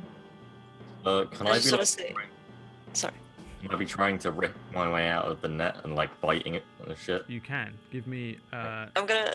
No. No? Wait. I want to say, like, while I guess he tries to starts doing that, I'm gonna be like, don't move or they'll definitely kill us. Just go with it for now. I don't like being in net. Can I just ask if what was his name? Like Amris had mentioned any kind of like settlement or anything? No, on the wolves. You want to Right. ask your comrades here? Oh, Christ, what have I done? Just like if he had, never mind. That's fine. He didn't. Whatever. Oh, yeah, no, from me to you, no, he didn't. And this is going to be the worst thing I've ever done in my life, because I just opened fucking Skype on the phone. Fuck it. There's no one on there of worth anymore who uses Skype. I don't know if that fucking killed the stream, but I pressed a weird button and it sent me to desktop.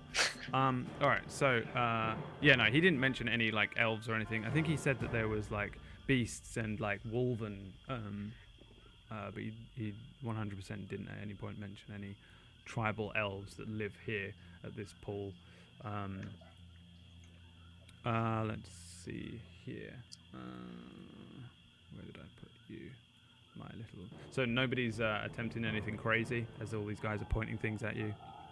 I'm still trying to break out. Trying to break out? I don't stop. Alright, give me a strength... give me like an athletics check.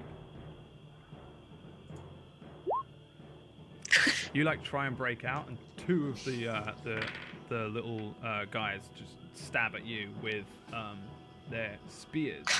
2 of them just rush up, and they, in broken, only Cookie would be able to understand. They say, "This one break free," Stop your break free! And they both jab at you. What is your AC? 16. 16. One of Yeah. them. Well, 16 with a shield, but I'd assume that it's not. You haven't got the shield on, or you have? They haven't taken it from you. Yeah, but I'm not like holding it in my hand. It would be like on my back, I guess. So it wouldn't really do much. Okay. I mean, you can I'll take be the lower 14. AC Oh. if you want. I'll take the higher AC. I mean, we'll say that even the one on your back is kind of like luckily in such a place that like the little tribal elf like ping, it hits that one on the back, but then one of them does stab through and actually make contact with you. This is going to sting, dealing 7 piercing damage to you with this spear. As suddenly one of them is one of the spears pings off of the shield on your back, but then another one just stabs you in the side, and then he yanks it out. There's a small rush of blood that pours down Gondash's side, and then I presume Maokai continues to berate you for being an idiot. Can I kind of growl at them and then stop trying to break out? Yeah, you can. And they Can I do an intimidation check, please, as well? Sure. Thank you. Real toothy growl. I've got my because I've got like 2 lower tusks. I want them like far out whilst I growl. Yeah, I mean the two they like back off for a moment, but like they're not like super intimidated because you're in a net. So they like kind of intimidated for a moment, and then they're like, he could not even break out. Yes, take his hammer. And they take your hammer off of you. They disarm you of your main weapons, everyone, being the bow from Maga, Warhammer from Gondash. I don't have a bow. What do you have? You're a rogue. Short sword, daggers, and a sling. Damn. Full armor. He just opens up a jacket and there's. Yeah. Then they'll probably only take the short sword and not necessarily the daggers, because I presume that they're like smaller or concealed. They're just taking like the main glints of iron that they see from you and like pulling them through the net. What is your main weapons, clerics? I have a quarterstaff that looks more like a walking stick. So Let's see how much like a Basically walking walking stick it looks like. Not enough on a crit 20 from this, perceptive, investigatory tribal elf who, they glance over it, and then one like looks at it and doesn't take it from you, and then another walks over with he's got like a rain jacket on and a kind of squint to his eye. Looks a bit like Columbo, the tribal elf, and he says, this do damage, and pulls the weapon away from you. And what do you have, Maokai?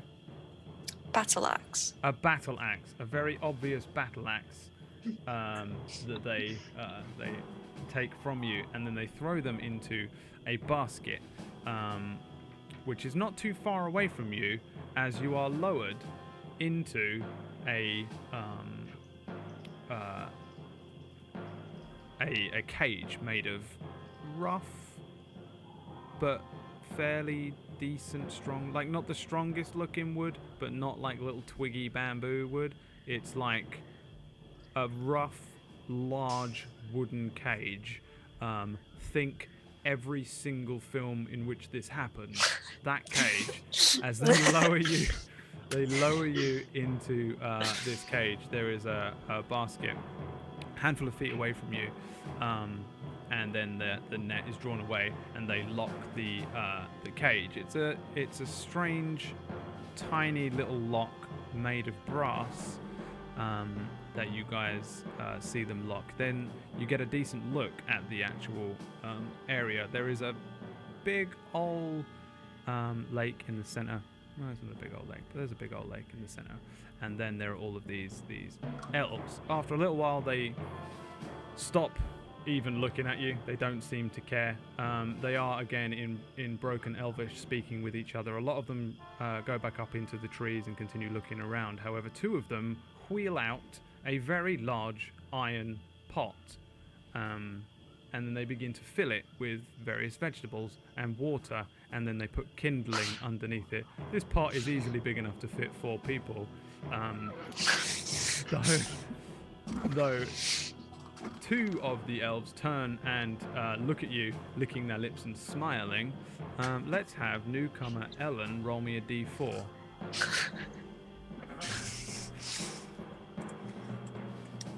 3. 1, 2, 3. Camille. Yeah. They head over to the cage. 6 of them pointing spears outside of the cage at everyone in it. They open the cage, and 2 of them roughly grab Camille and drag you out, closing. I try holding on to Gondash. You can try it doesn't holding work, on to but Gondash.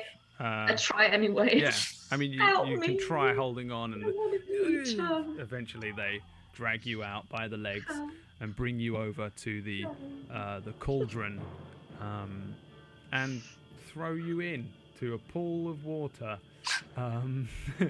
So this is now, you're in a cauldron filled with water, various vegetables and spices, and then a lid is placed on the top of it, and in broken Elvish, the elf sitting on top shouts, "Yum, yum, a big feast for tonight," as you guys are now, 3 of you are in a cage, 1 of you is in a pot. I have a map for you, if you'll give me 1 second. Can I cast sleep? Right. I mean, Everyone just falls asleep. if you want to cast sleep, you can. I have a feeling you don't want to, but we'll see. Wait, first of all, can I decide who is not affected? Can I not affect? I think the way My sleep works is that you cast it on a person of your choosing, and then you roll a certain amount of dice. It's roll the. I can that. click on Here it. we go. I'm gonna give you But I'll give you a map, and then I'll be able to actually answer your questions. No, that wasn't what I meant to do. But This is how streaming DMing goes, is that you don't actually get to be a DM. You have to spend the entire time worrying about the dullards in chat. So that'll have to do for now. Right. Sleep spell. So what's your plan here? So for the record, most of the elves have all wandered off. There are 2 sitting by the pot. You 3 in the cage are kind of by yourself, unarmed, but you still have your stuff. 1 of you is in a pot, basically restrained by the fact that there's a lid on you. You want to cast a sleep spell. But only I would feel like I would know if I could cast it specifically on people, because it's in ascending order of hit points. I don't know. It doesn't really specifically say whether or not I can choose to not affect people. So you start with the creature that has the lowest current HP. Yes. Within 20 feet of a point that you choose within range. So you could center it on 1 person, and then it just goes to whoever has the lowest HP from that point onwards. Is there a point that I could choose which would only encompass elves?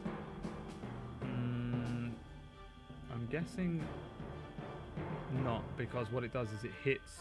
So if you imagine that you're casting it from this point, and you cast it on this elf, it then just hits whoever is within 20 feet of that elf with the lowest HP next.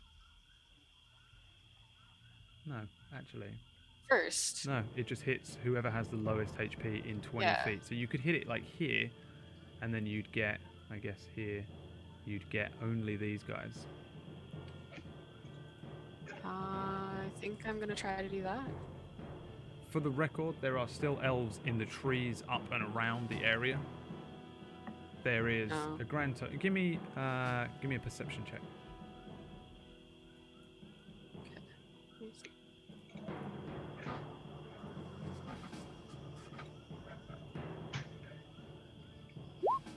You have counted, since you've been sort of rough-handled into this cage, 12 elves. There are just 2 that are on the ground near you.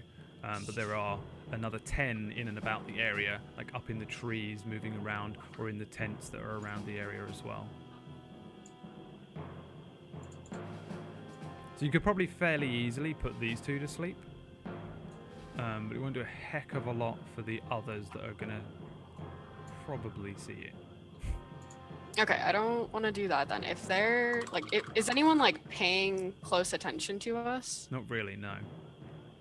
Though you're not too far from any of them in that they're kind. So most of them are going about their business. Some of them appear to be on watch, moving through the trees, just checking for anything going on in the actual woods. A handful of them are going around trying to find kindling to cook, Camille. Some of them are tending to the actual cauldron. These two here are dealing with the cauldron, holding the lid on, making sure Camille doesn't run away. But no one's like stood next to the cage looking at you. They feel pretty confident that you're locked. You would assume though, if you make any crazy loud noises or do anything insane, they're probably gonna like see it, unless you're very, very stealthy about it, essentially. I want to be stealthy about it and attempt to mage hand and grab our weapons back to us. Okay. Let's see.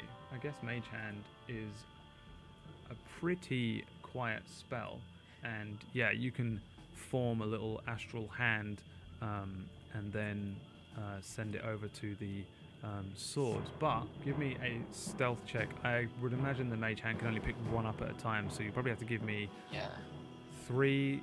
Well, give me a stealth check per weapon that you're trying to pick up. The weapons that are in there are all of your 4 weapons that they took.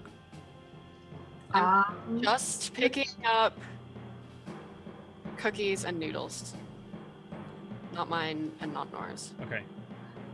Could I maybe try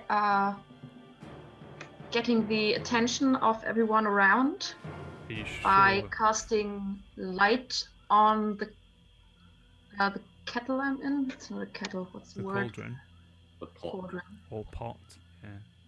Yeah. Yeah. Yeah, you can do.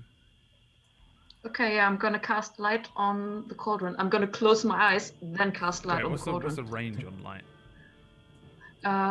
Light, I have to touch an object that is no larger than 10 feet in any dimension. You are So I don't know if it's... that far away. So you need to touch the pot, which is 65 feet away. I'm in the pot. Oh, you're in the pot. She's in I the remember. pot. Yeah, I'm the dumb one. I don't know why I thought that Cookie was in the pot. Oh, then 100%. Yeah, the pot just lights up. One of And while the that's happening, Look at me! One of the Look at elves- me, my friends! one of the elves just jumps back. Oh. The other one says, "Not worry, magic. Not danger, magic. Me am understand light spell with crit 20 roll." And with the distraction, I'm getting. I mean, but they are focused. Yeah, they're focused. Yeah. So the first weapon. Oh, stealth, well, the first stealth check is enough. You can head on over and you can pick up the battle axe as it kind of goes to, like, as far as we're concerned, there's just this astral hand like carrying this swinging battle axe over, like as it pendulums over towards the halfling. For the record, by the way, the goat ran away as soon as the thing snapped up underneath your legs. Goat was out of there. Stealth check, crit 20, gone. Never seen again until later. And yeah, this battle axe just pendulums over, and yeah, Malkai, you can grab that and have your battle axe back, or your axe back. The hand then goes over to pick up one of the other weapons. What was it you were trying to find? Gondash's noodles warhammer. one. Was mine, yeah. What? I don't even know what you had. Warhammer. Warhammer. The fact that you can only see like half of the basket, meaning that you can only grab the top of the warhammer, allows you to grab the top of the warhammer, and as you pull the thing out, it pulls the stick and your short sword like out of the basket as well, and there's a terrible clattering, cling, cling, cling, cling, cling. A couple of the elves look down, and they see this. No, and they start to run over. 2 more elves run over to you with spears. They're looking. Do you want to attempt to hide the battle axe that you've already stolen? Yes. Roll I'm me gonna a like stealth. sit on it. Or something.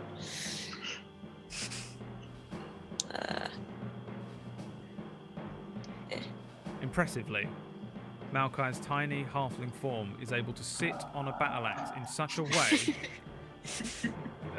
so nonchalantly that these tribal elves don't seem to notice it, and they don't stop. They don't come into the cage to try and get the battle axe back. They're looking over you to see which one of you is standing there doing this with your mage hand, and another couple head over and wrench the weapons back out of your hands and put them back in the basket. Safe in the knowledge that you won't do it again, they head back to their areas.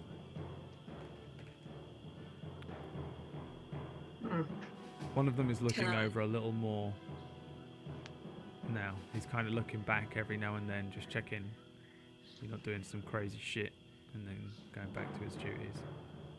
I start praying. Can you do that loudly? Yeah, I loudly pray in all the languages I know.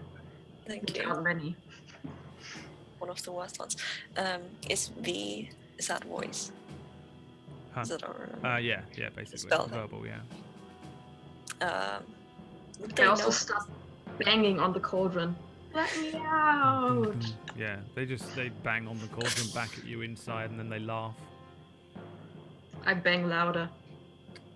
As they care. like bang back at her or whatever, I cast thaumaturgy and make the flames like really bright and like colored. I don't know what is the scary color, like green. It's just like What flames? shooting of the cauldron. It's not lit yet. Other flames. Or no flames. You'll okay, know when it's then I'm lit just because gonna... she's going to start taking fire damage. Oh.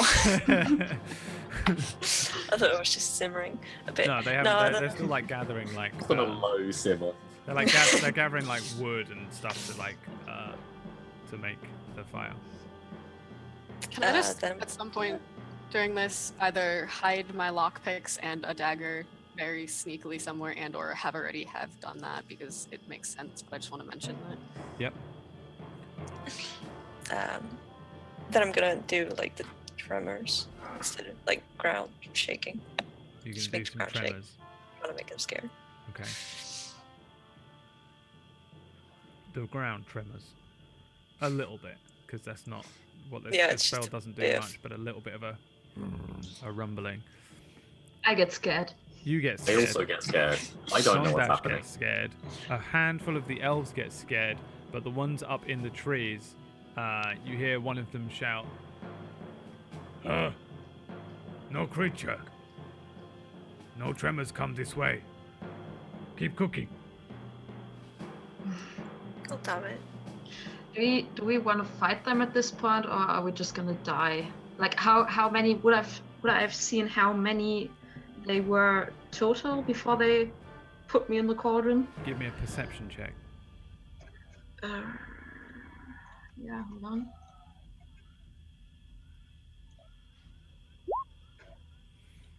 Yeah, you would have seen 12 as well. Counted 12 before you were thrown into the cauldron.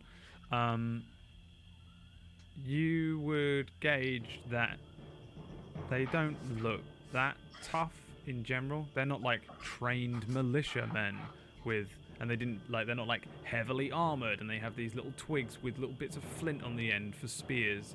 But there are a lot of them. Roll me a d20.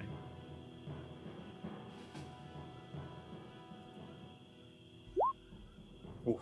You will die. In attempting to fight them, you will all be slain. There are far too many of them, and the 4 of you are utterly and completely powerless against their might. Do they have like a leader? Any like apparent leader? What was your perception? It was a 17 as well, right?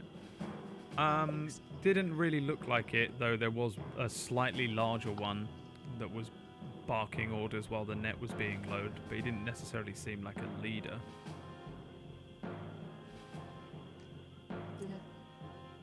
They just seemed like a rabble of random, crazed-looking, cannibalistic-ish elves. Never understood how cannibalism works because they're elves, and unless they eat another elf, like, can they eat a human? Is that still a cannibal? Like, how does that work? We're gonna call them cannibals from now, because fuck it.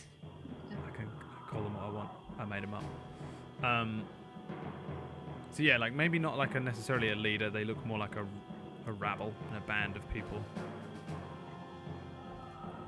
I'm gonna start yelling rather than just let me out. I'm gonna start yelling to my friends. Can someone please just talk to them, maybe? Please? I'm not good at talking. Please? Small halfling. Maybe you want to talk to elf. Okay. I think I'm a bit rusty, but like I can try. What do you want me to say? I don't know. I don't hear any of that. I'm in a cauldron. I'm just gonna keep yelling, please. Talk to them. Get me out. I'm gonna be at the cauldron people. Maybe I'm gonna be like, hello friends.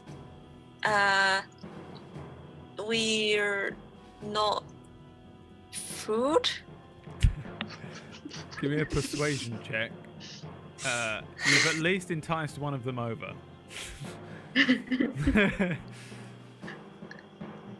Please don't eat. I can't really speak. Oh well, I'll go on 30. As you start speaking, he sort of trudges over, looks down and says, "You're not elf. You speak elf." I learn in books. Books. Your brain will be tasty. No. Can I see the bigger one? This is the bigger one. Okay. I want to cast True Strike on him, Okay. which just gives me advantage if I attack. For how long? Well, it's technically for a round, like if we were in combat, but... So 6 seconds. Uh, If you're going to hit him now, then True Strike is a good idea. You can throw daggers, but he has a big old spear and he's pretty big looking. Never mind. He's just looking down at Malachi, licking his lips.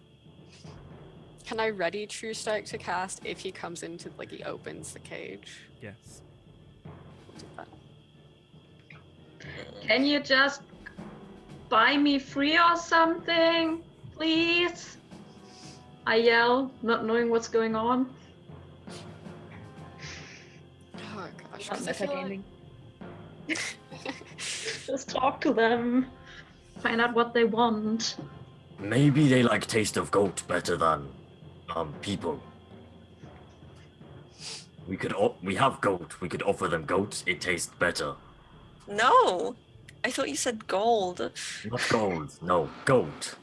We can offer them gold. They can have all I have. I don't care. Can I? Oh, I have like a large flask of stale. What is it? Beer. Yes. Can I pull that out and kind of offer a trade? Be Yeah, like, I have a water skin full of goat's milk. Oh, I love that. You like hold it out to him? Yeah. No, I'm just gonna hold it in my hands because it's quite big. I would like, this is, like, and I'm trying to step back so that he doesn't take it just from me. So I don't want to give it to him for nothing. I'm gonna be like, I'll trade this for my friend. What? This is- What M? This is magic, and it tastes 5 times more than my friend. Roll me a deception check. Why am I the only one who can speak this language? Hey, it's pretty good. And he looks it over and says, Oh. He shouts back to the one behind him. This one am have drink. What tastes 5 times better? And he reaches in to grab at it. Give me try, and then me free your friend. No, give friend first. Give me a persuasion check. He's confused, but he also has that kind of dull look behind the eyes that suggests he never went to school. And is also What just happened? like me, basically. He's a stupid person like me. What just happened? It caught out for me. You need to roll me a persuasion check. I'm just trying to cast all of the spells right now. This is the big guy, though. The one Yeah. that's maybe possibly their leader. He's also the one that understood what a light spell was, but you don't know that necessarily. You can't understand anything that's being said between these two. Oh, yeah. I guess. Although he also doesn't seem to understand anything that anyone else is saying. There's just gibberish coming from in the pot. And Gondash is talking about his goat, and he has no idea what's going on. He's just looking. He looks at you kind of blankly, but when Malachi speaks, he's kind of looking. You need to give me that persuasion check, please, Cookie. Yes. Internet is utter shit. He says, okay. She has thing what tastes better. And then the other one over there says, it not matter if it tastes better. It's not about taste. And this bigger one says, it's always about taste. And then the other one says, no, it's about offering sacrifice to the god. And this one says, no, screw your god. It's about taste, flesh, blood. We let her out, or I kill you. And then the other one says, I kill you. He says, no, you can't kill me. I kill you. I kill you. And they start to bicker and argue. Are they near each other? No, but they're shouting from this distance to this distance, which is a grand total of 40 feet. And they begin to close in on each other, bickering and arguing and shouting at each other. Want to do anything? If they get like close to each other, I want to cast Mage Hand like invisibly to like just kind of like shove one of them to like escalate. Is Mage Hand strong enough to shove someone? Not like shove like hard to like do anything, just like to make it worse? to make it seem like he's like throwing one of them is like throwing a punch or something, just like really. Yeah. Like as you see these two get closer and closer to each other, they're like kind of squaring each other up, looking each other over, and then one of them, the larger one, is suddenly shoulder barges the one in front. The two of them just start fighting. They throw the spears down and just start punching each other. Little versus big. Little gets the upper hand and just starts restraining and grappling the one and gets under his chin and starts to choke him out. He's completely and utterly successful. Big is knocked out and KO'd, and Little stands up. He went mad. He crazy. He says this one has drink, but drink is not what we want. We want sacrifice to gods. And there's a cheer from the others, as unfortunately the little one wins and then heads back to the pot. Can I shout at him that the liquid is magic and it came from some magic place, so it's valid? It came from I don't know. Give me a deception check. It came from the gods. Deception, please. It's pretty good, and he turns around and says, yes, nice liquid, yes. But I will drink liquid after I drink your blood. Then goes back to guarding the pot.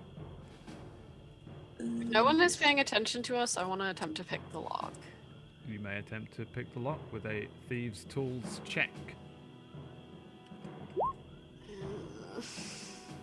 You break a lockpick. I don't know if you have lockpicks. Is there a number of them? I'm gonna give you a number of them. Roll me a d10. Let's hope you Gonna don't roll roll a a one. 1. You have 3 lockpicks, so this is within your thieves' tools. But you have 2 now. 1 broke. Can I try pushing the lid off the cauldron? Yes. Give me an athletics check. Will do. Nice. You very easily stand up in this pool of water and lift the lid off of the cauldron, and then a spear is aimed at your face, and then you just hear "Nataro natais." Me no speak. Natasas. I sit down. He sort of motions for you to get back down in the pot. Okay, but the lid is off. The lid is on your hands. You're holding it up. It's a big iron. It's like a grate. And he's in front of me. He's in front of you with a spear pointed at your face. Do I want to be dumb or do I... While I was up, could I kind of make out where everyone was? Yeah, I mean, you can see straight away. They're all there in a cage in front of you, like, what is it, 60 feet away? Okay, so I stand there and I just kind of go down again in my little cauldron. Yeah. And then I would like to cast a spell, Yang Spiritual Weapon. Spiritual right weapon. next. Yeah. Right next to the guy with the spear in my face. What is the spiritual weapon? It's about poodle-sized unicorn. Oh my god, Just why does it static. have to be a unicorn? How am I going to find a fucking There's a unicorn. Sure. You cast a small spiritual weapon unicorn that appears. I'm going to give you control of this fucking token of a unicorn, but why not? Why not just allow this? Spiritual weapon unicorn appears next to the guy as the pot goes down, and he jabs at it, and nothing happens as it just passes through the unicorn. Quick to Cookie ask kind of like what's going on, and if I ascertain that there's like some god, if we can figure out what god it is. And do you have some kind of like, were you the one with the magic? Make like an image of the god appear? No, I can only like make colors, Oh, okay. sounds. Oh my. I also wish to Lots know of why. ideas. Why did elf kill other elf? Guess they were fighting about blood or taste. I'm attacking the elf All right. with the unicorn. It's we a need hit. Inside my cauldron. It's a hit. Roll me the damage.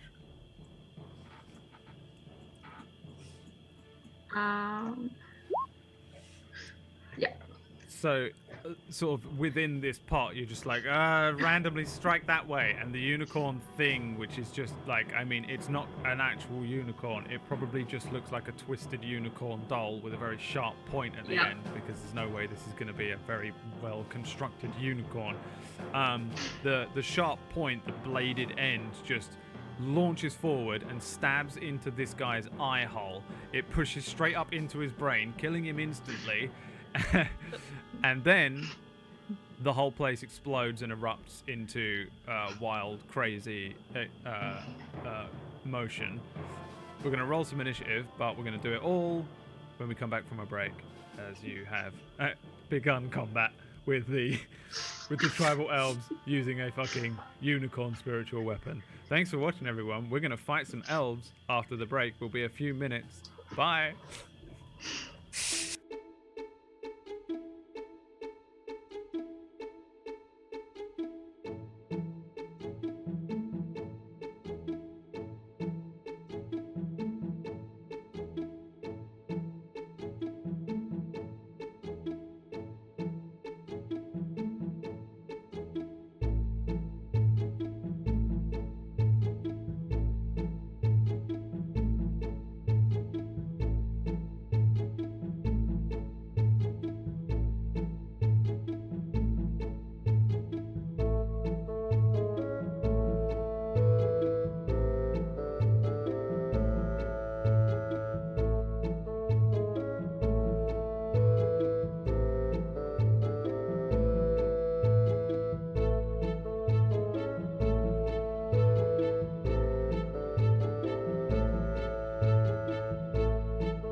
welcome back, everybody. It's the beginning of the combat. Now, first of all, I need to play you some of this music.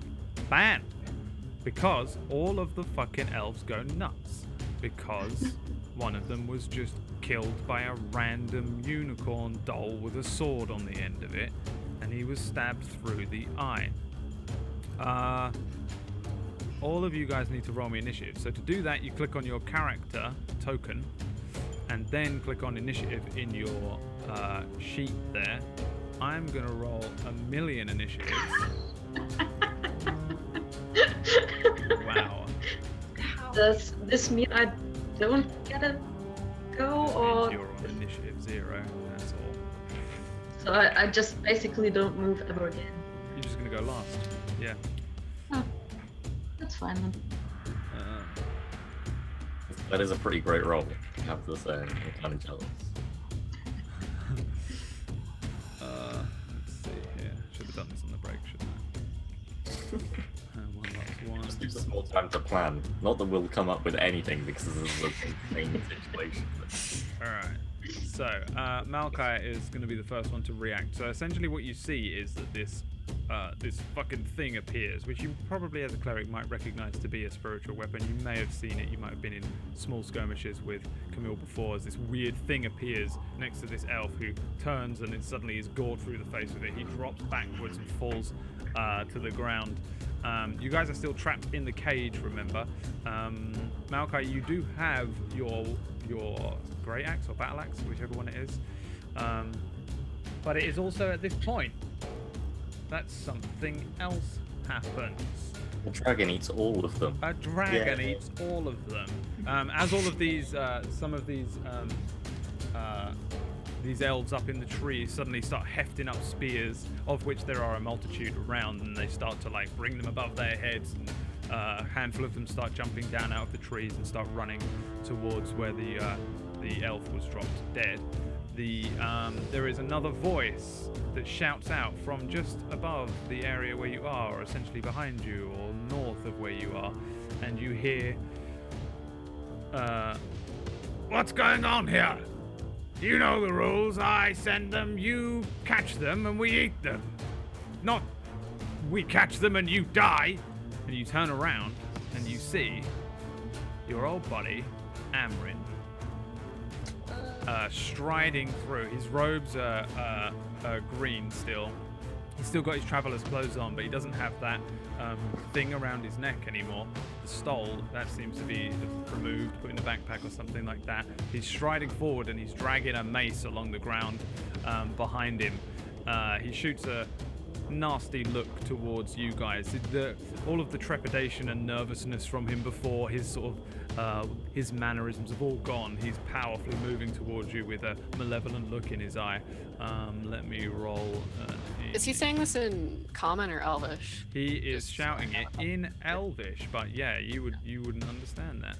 And yeah, you, Malachi, you understand it, but there's just an angry-looking Amrin running into the fray here. Let me just roll his bullshit. 17 as well. Yeah, he looks crazy to everyone else here. I guess you won't necessarily know what he's saying, but he definitely doesn't look like he's on your side, because he looks evilly at you and doesn't seem in any way to be shocked or upset that you've been captured. And he's again lost all that nervousness. Malachi, what do you want to do? 1 second. What is this? Okay. I'm gonna try and... No, I'm gonna Sacred Flame him. Yes. Amrin? Yeah. Because I feel threatened. Yeah. Okay. What is the range on that? It's got like 60 feet or some bullshit, hasn't it? Yeah. Alright. Yes. Can we get an icon for the weapon bucket, by the way? Yeah, it's... Let me give you Or just like a scribble? I would never scribble. You would never scribble. How dare you? How dare you assume But, I would scribble? There you go. There you go. It's there.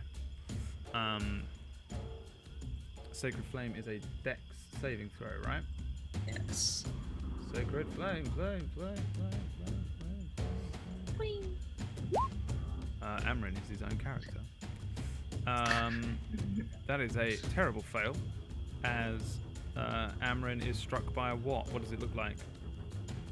I kind of wield my battle axe, and then like just a slice of axe comes towards him. Yeah, and just smacks him one. He just doubles Yes. over, nastily looking at you, and then barks up to the handful of elves in the trees, in Elvish again. She's bloody armed.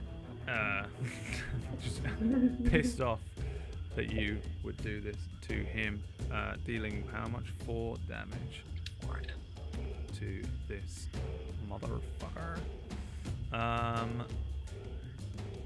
Next on my little list. Fuck me, I don't know why I do this to myself. This is. What is the range of a spear? Not far. This guy is going to jump down.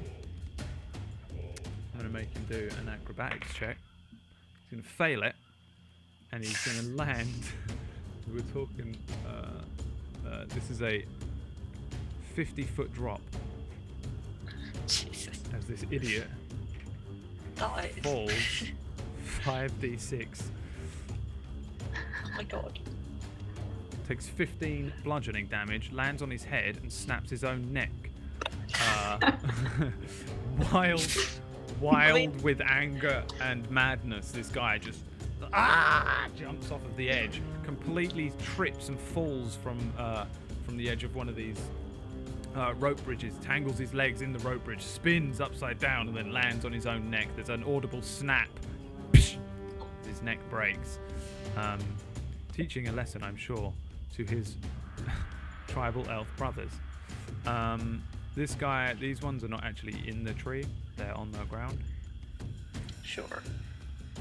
And they're going to run 30, 60, he can get to there. He's going to run to there. Amrin is going to stride forward over to this guy on the ground, kneel down, wake up the big guy by shaking him, and the big guy looking up at Amrin. Amrin looks down and says, "Get up, you oaf," in Elvish. And then Amrin is going to cast some bullshit.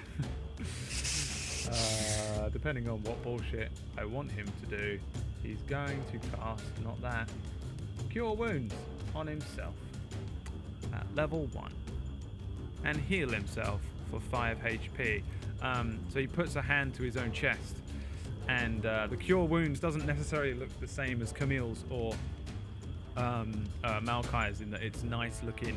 His hands turn a fiery red, and then you see his wounds close with a kind of nuclear looking fierce red color that pushes through the veins around the affected area, and the motherfucker heals himself for 5. Up here, these elves are going to start launching down spears on you all. Typed you in. What do we have? 1. This guy actually is going to run first, right? Yes. He's running to there as they're closing in. I hope you've got a good plan.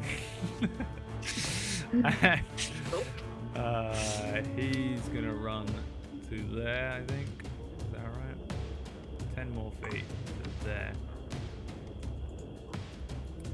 And he is going to launch a spear at Gondash.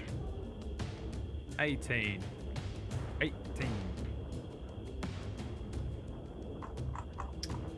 Yep,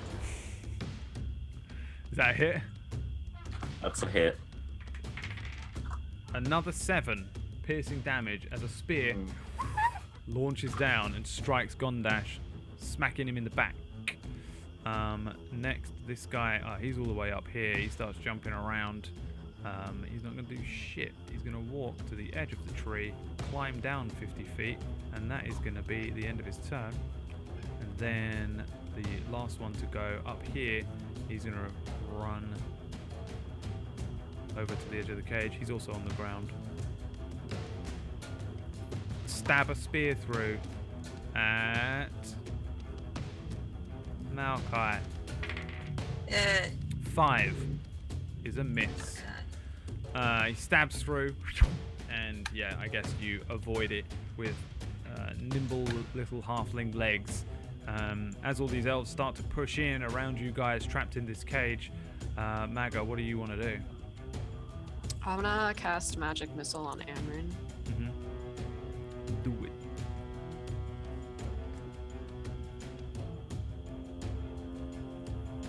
Yes. That is, they all hit. All. Did you roll all 3 in there? Oh, I see. I think Yeah. so. Yeah. I don't 100% understand how this works. Cool. Yeah. How do they look? How does the magic missile look? Just kind of like angry red darts, like bees, red. Yeah, and these bees launch forward, and Amrin attempts to like move out of the way as all 3 of them like hone in on him and just strike him like 3 nasty little bees, and he shoots you a nasty look. What else do you want to do? You have a bonus action still. Yes, I do. I don't know if I have anything really to do. Does Mage have as a bonus action? No, there's nothing we can do.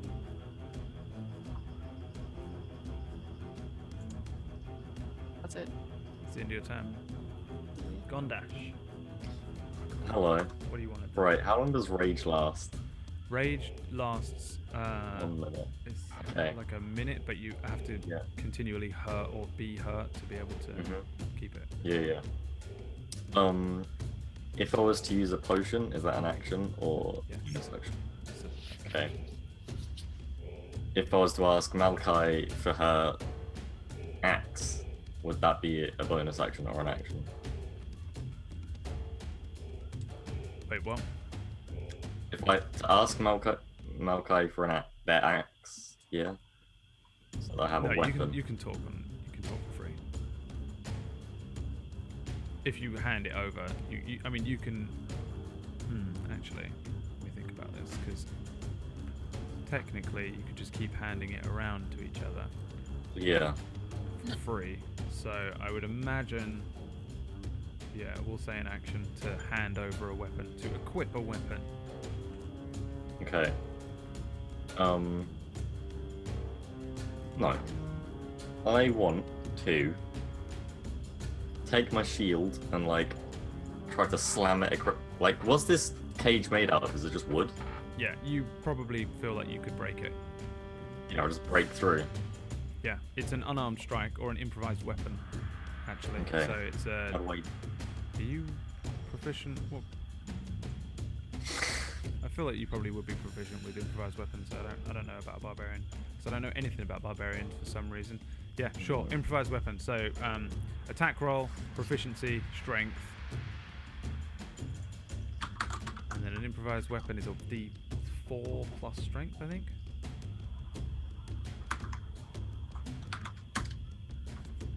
That is a hit on the cage. Yes, I did it. What was the damage? 1d4? 1d4 plus strength. Cool. So you splinter and break a part of the cage, but not enough to just destroy the entire cage. However, you do break through one of the holes, Beams. the beams. The Like, great through that? things. No. You No. can't fit through it, unfortunately. It's Could we? Could a dwarf and a halfling fit actually, through you know, you could fit through it, but it would take you like half your movement. It's a small gap. them? Okay. So you, being a medium creature, would be able to Definitely move could. through it, and it's going to cost you 10 feet of movement. Okay. So I want to do that and then go to the pot thing. Pick up your weapon, which I will allow you to do, Solid. Right, yep, that happens. and then Then I just have my warhammer in one hand, shield in the other, and kind of hide behind it slightly. all right. Very Seeing hurt. you suddenly break free, this guy's gonna fucking run all the way to you and try and stab you with a spear. With a critical strike. He is going to roll 6 plus 1 piercing damage, making 7 it again. another 7. That's triple sevens, which instantly kills you. Because he just became Cloud Strife when you get all the 7s, and he does that ridiculous extra move. And he runs at you and just starts jabbing at you like crazy. You're like trying to pick up your warhammer, and then you take a stabbing, and then take another stabbing. You've got various little spear holes in you now from all of the spears that are being thrown and stabbed at you. Another spear is going to be launched from above at the back of Maga with a 12, which it isn't. It's a 15. That's a hit. That is a hit. A spear strikes Maga, dealing 6 piercing damage as it sticks you in the back. And then another elf here is going to run along this treetop to this area and throw a spear with disadvantage at Gondash with a 16.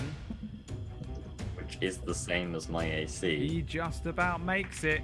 Another However, hole. Go on. because a bubble just appears around me as I cast Shield as my reaction, increasing my AC by 5. Successfully deflecting the shield, Just the bounces spear as it bounces away, and the elf at the top looks very confused as to what has happened here. Camille. Okay. Am I still holding the lid?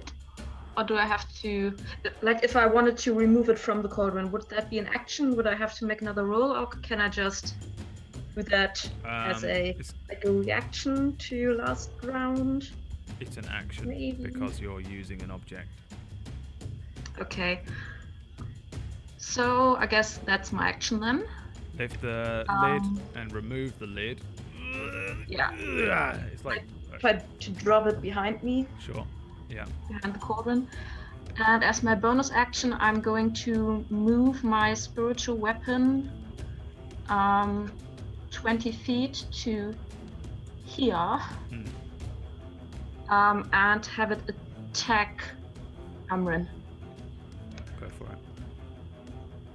All right. Hold on.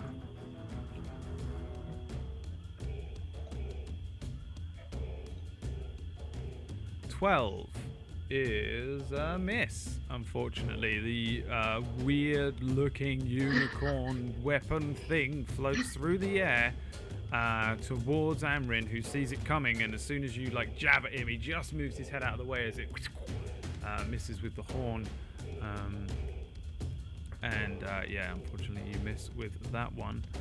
And then for my movement, I'm gonna take cover in the cauldron. Yes, no problem. Brings us back to the top. Malachi, your turn. I'm gonna jump out of the cage Yes. and slash at this guy with my battle axe. Slash at that guy with your battle axe. Oh my god. It's a critical strike, dealing an instant kill. How do you want to kill him? Oh, I haven't thought about that. I'm gonna jump up onto him, kind of on his chest, to push him down while I slash into his face, Yeah, and basically splitting it in half.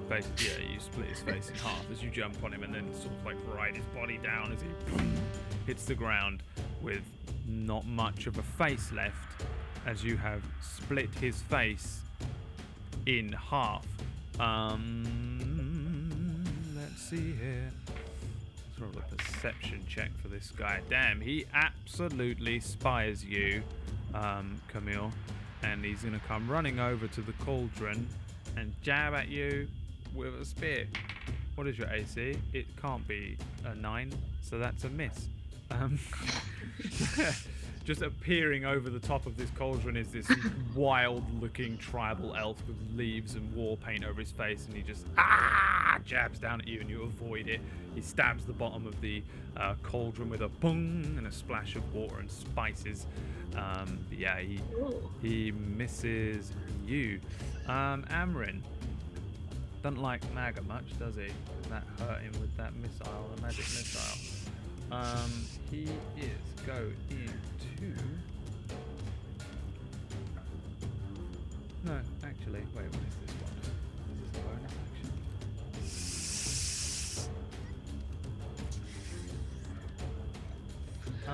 No, no, yeah, he is. He's gonna fucking attack. He's gonna attack you. Is this a ranged spell? I don't know why I can't see anything today.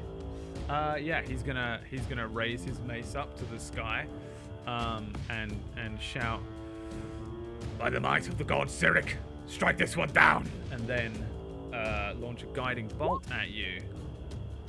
What is your AC? 14. So this is gonna hit you. A small cloud, a darkened cloud, appears above you, and then lots of like bloody daggers launch towards you. Dealing 12 radiant damage of blood daggers to Maga in the cage there. With a snap of the mace, the blood daggers and the cloud disappears, and then he creates another cloud above himself and casts Sanctuary on himself, and that is a thing that he has done. Running over to his fallen tribe mate, this elf would like to attack at Maokai, but instead he falls over prone in front of you because he rolled a 1. He's running forward and he tries to stab at you, but as he lifts his spear up, he falls over his own legs, face down in the ground. He has fallen, and then another elf shall launch a spear at Maga. Unfortunately, Maga, because this is what this elf is doing, but he misses. The spear lands just, it kind of deflects off of some of the wooden beams of the cage. Boom, doesn't make it through, just kind of screws up the throw, and yeah, he misses his one. This guy here is going to give me a perception check. Nope, he has no idea what's going on, so he's going to also run for his fallen brethren and try and attack Maokai. 16, what is your AC? 18. 18. Yeah, he's gonna miss 2.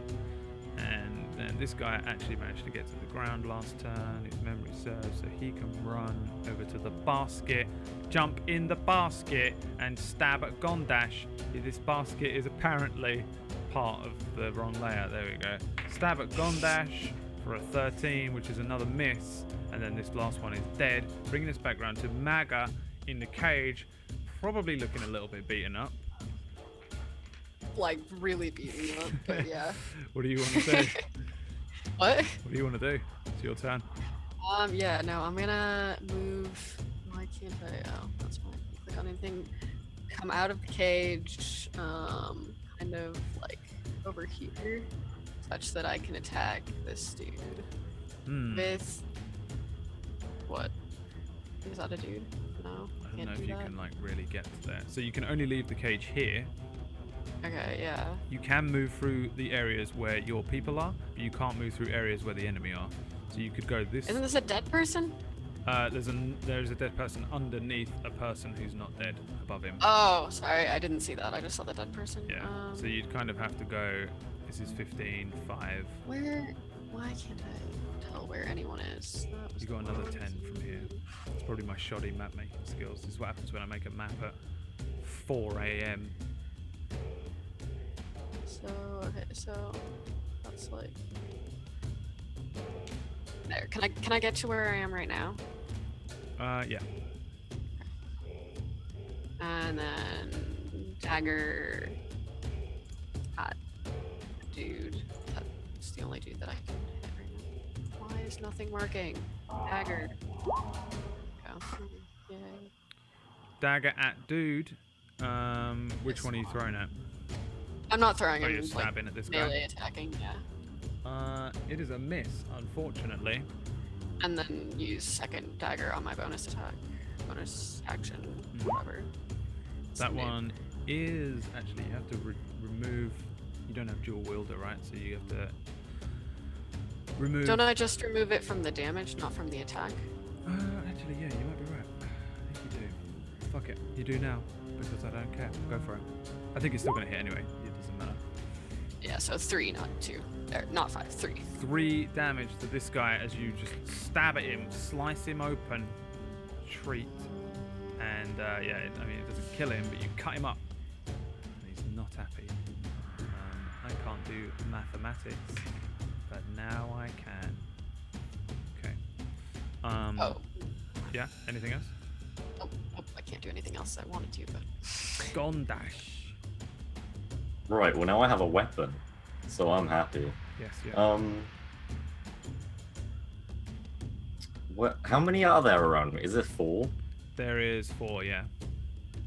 Jesus. 1, 2, 3, 4. Yeah.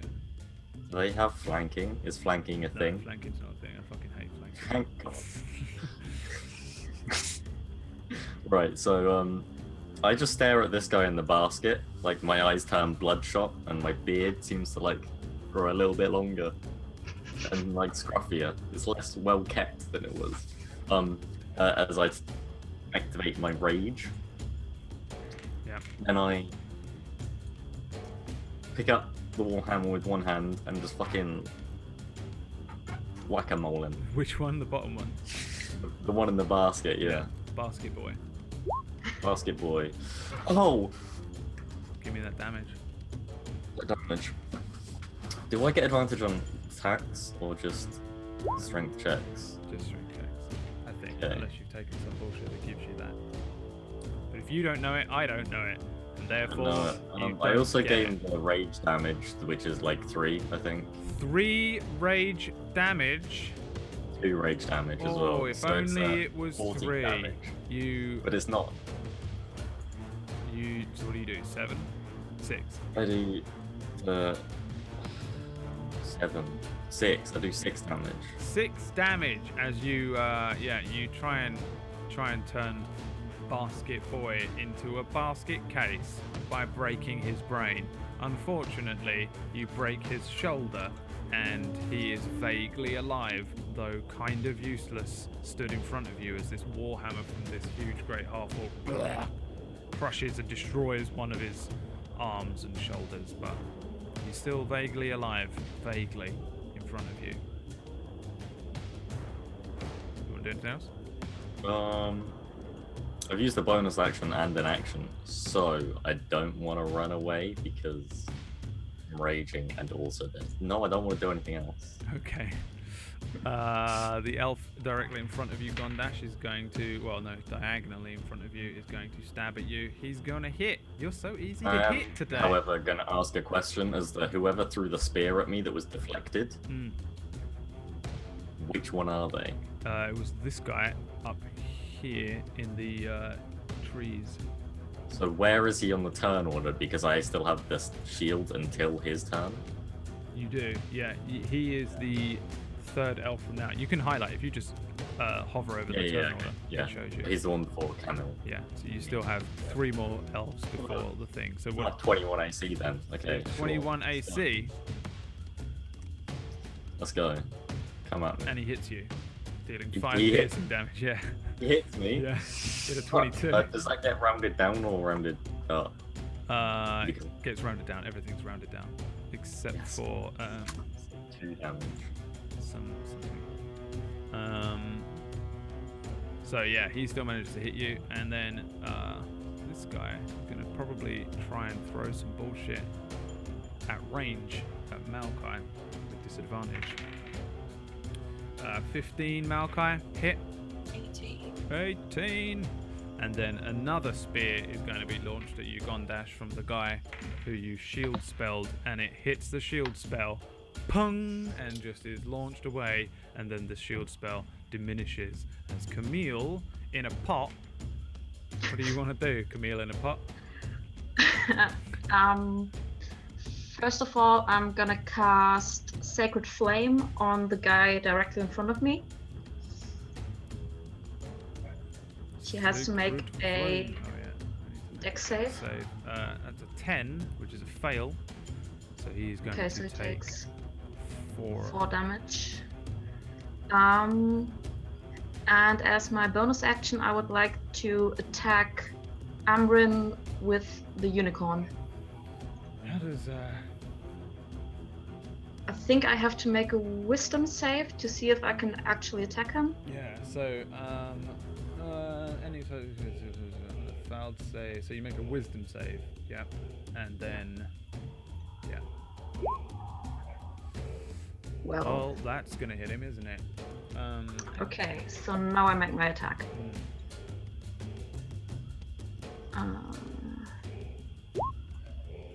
15. 15 is a hit. Okay. It's 5. 5 damage as the unicorn breaks through the dark cloud that is around Amrin and stabs him a little bit in the back, and he's not happy with that at all. In fact, he's very confused as to why there's a floating random unicorn floating around. Malachi, how is Sanctuary not a concentration spell? How? I don't know. I used to put it on. My cleric, right? It just lasts the entire fucking game. It's just insane. For a minute. But they can't. I don't believe that. You can't do anything while Sanctuary's on, right? What do you mean? The person in the ward can't do anything. They make an attack or They cast a can't make an spell. attack or cast a spell that affects anyone else. So they can heal themselves, but they can't do anything to anyone else outside of Sanctuary. Weird. What a weird spell. All right. Well, Malachi, Battle axe, the one in front of me. battle axe him. You've done it. Yeah. He's fucking. No, he's not. You chop off a leg. You chop off a leg, and he's extremely hurt as he falls over to the ground, bleeding profusely. But he isn't actually dead. As my bonus action, I'm gonna use my War Priest feature and attack again. Go for it. How would you like to kill him? You don't need to roll, but you can. Okay, yeah. I'm gonna chop off his second leg and just let him bleed out. You chop off his other leg, and it immediately kills him from pure shock and damage to the body. You can move if you'd like to. You are technically like in this one's threat range, but Yeah. Can I he's on the ground as well. move? Oh yeah, so he can't attack me. He can Right. with disadvantage. Can I move to here without him attacking me? Because Yeah. I'm not moving away. Okay.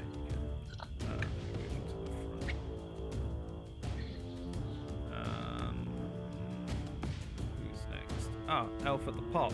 Elf at the pot stabs at Asimar in the pot and misses again because this elf sucks. As he stabs the iron cauldron again, dong, and just splash of spices and water and bits of vegetable.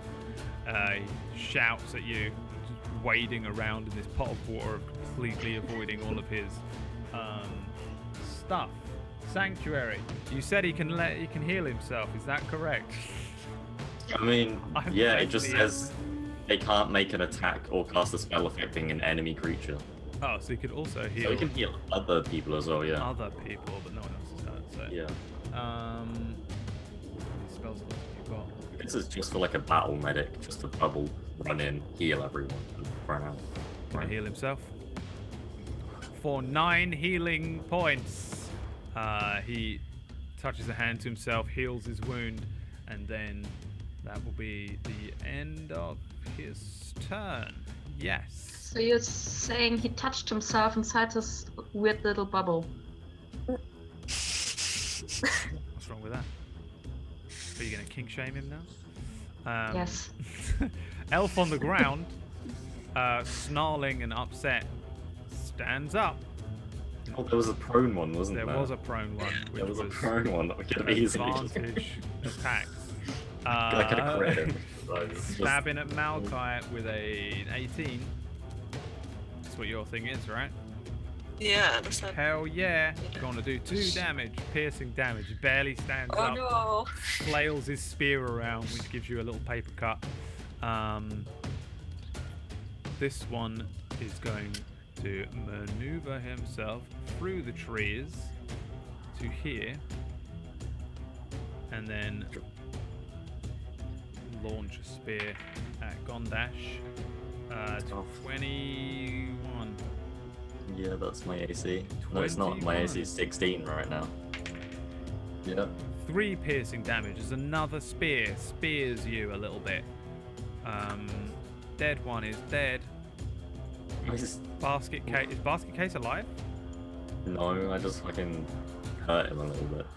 I Well, thought what he was on like Oh no, one. he is vaguely alive. He's just got one shitty shoulder, so he's going to stab forwards at the orc, which tried to kill him with a 13. That's a miss, of course, because he can't do anything. It's the weakest, most pathetic lunge you have ever seen from what is essentially a dying man. Maga, I'm gonna dagger the dude that's almost dead. dagger him. That is a hit. I'd be very surprised if you don't. No, I think you literally can't miss. Yeah. How do you want to kill him with a dagger? Just stab him straight in the face. Stab him straight in the face. It's nasty. Stab straight into his mouth. He dies. Pulling the dagger free. You want to do anything else? Can I pick up my sword as a bonus action or not? You can pick it up on like movement, basically. Okay, I wanna grab my sword. Taking a weapon from someone else and then using it, we decided would be an action because it's bullshit otherwise. Yeah. Okay. So I can pick up my sword. Can I also take a bonus action to attack then, or not? You can use your offhand to attack. Yeah. Yeah, that's what I mean. Okay, I'm gonna come over here and attack the other guy with. Okay, so can I pick up the sword and then use it, Mhm. or can I only attack with my dagger? No, you can pick up the sword on the movement and then attack. Okay. There's some weird Oh. little rule about picking up something simply. Oh, okay. Yeah, you swing it in, but you're kind of like trying to maneuver around a bucket full of dead man, and Yeah.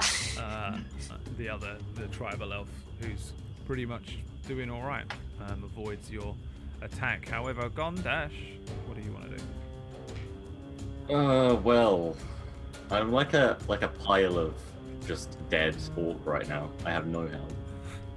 I have a solid 4. I'm on 5, so we're hanging together. Right. So I'm going to do the logical thing in this situation and turn to this guy and hit him with a warhammer. Yep. Yeah, I need to click the right button this time. And hit him with a warhammer. Believe it or not, that's a hit. Oh, what a surprise. That's an Roll- instant kill. Which one are you killing? Well, first of all, I do an extra 2 damage because of rage. So, this one. It's still an instant kill.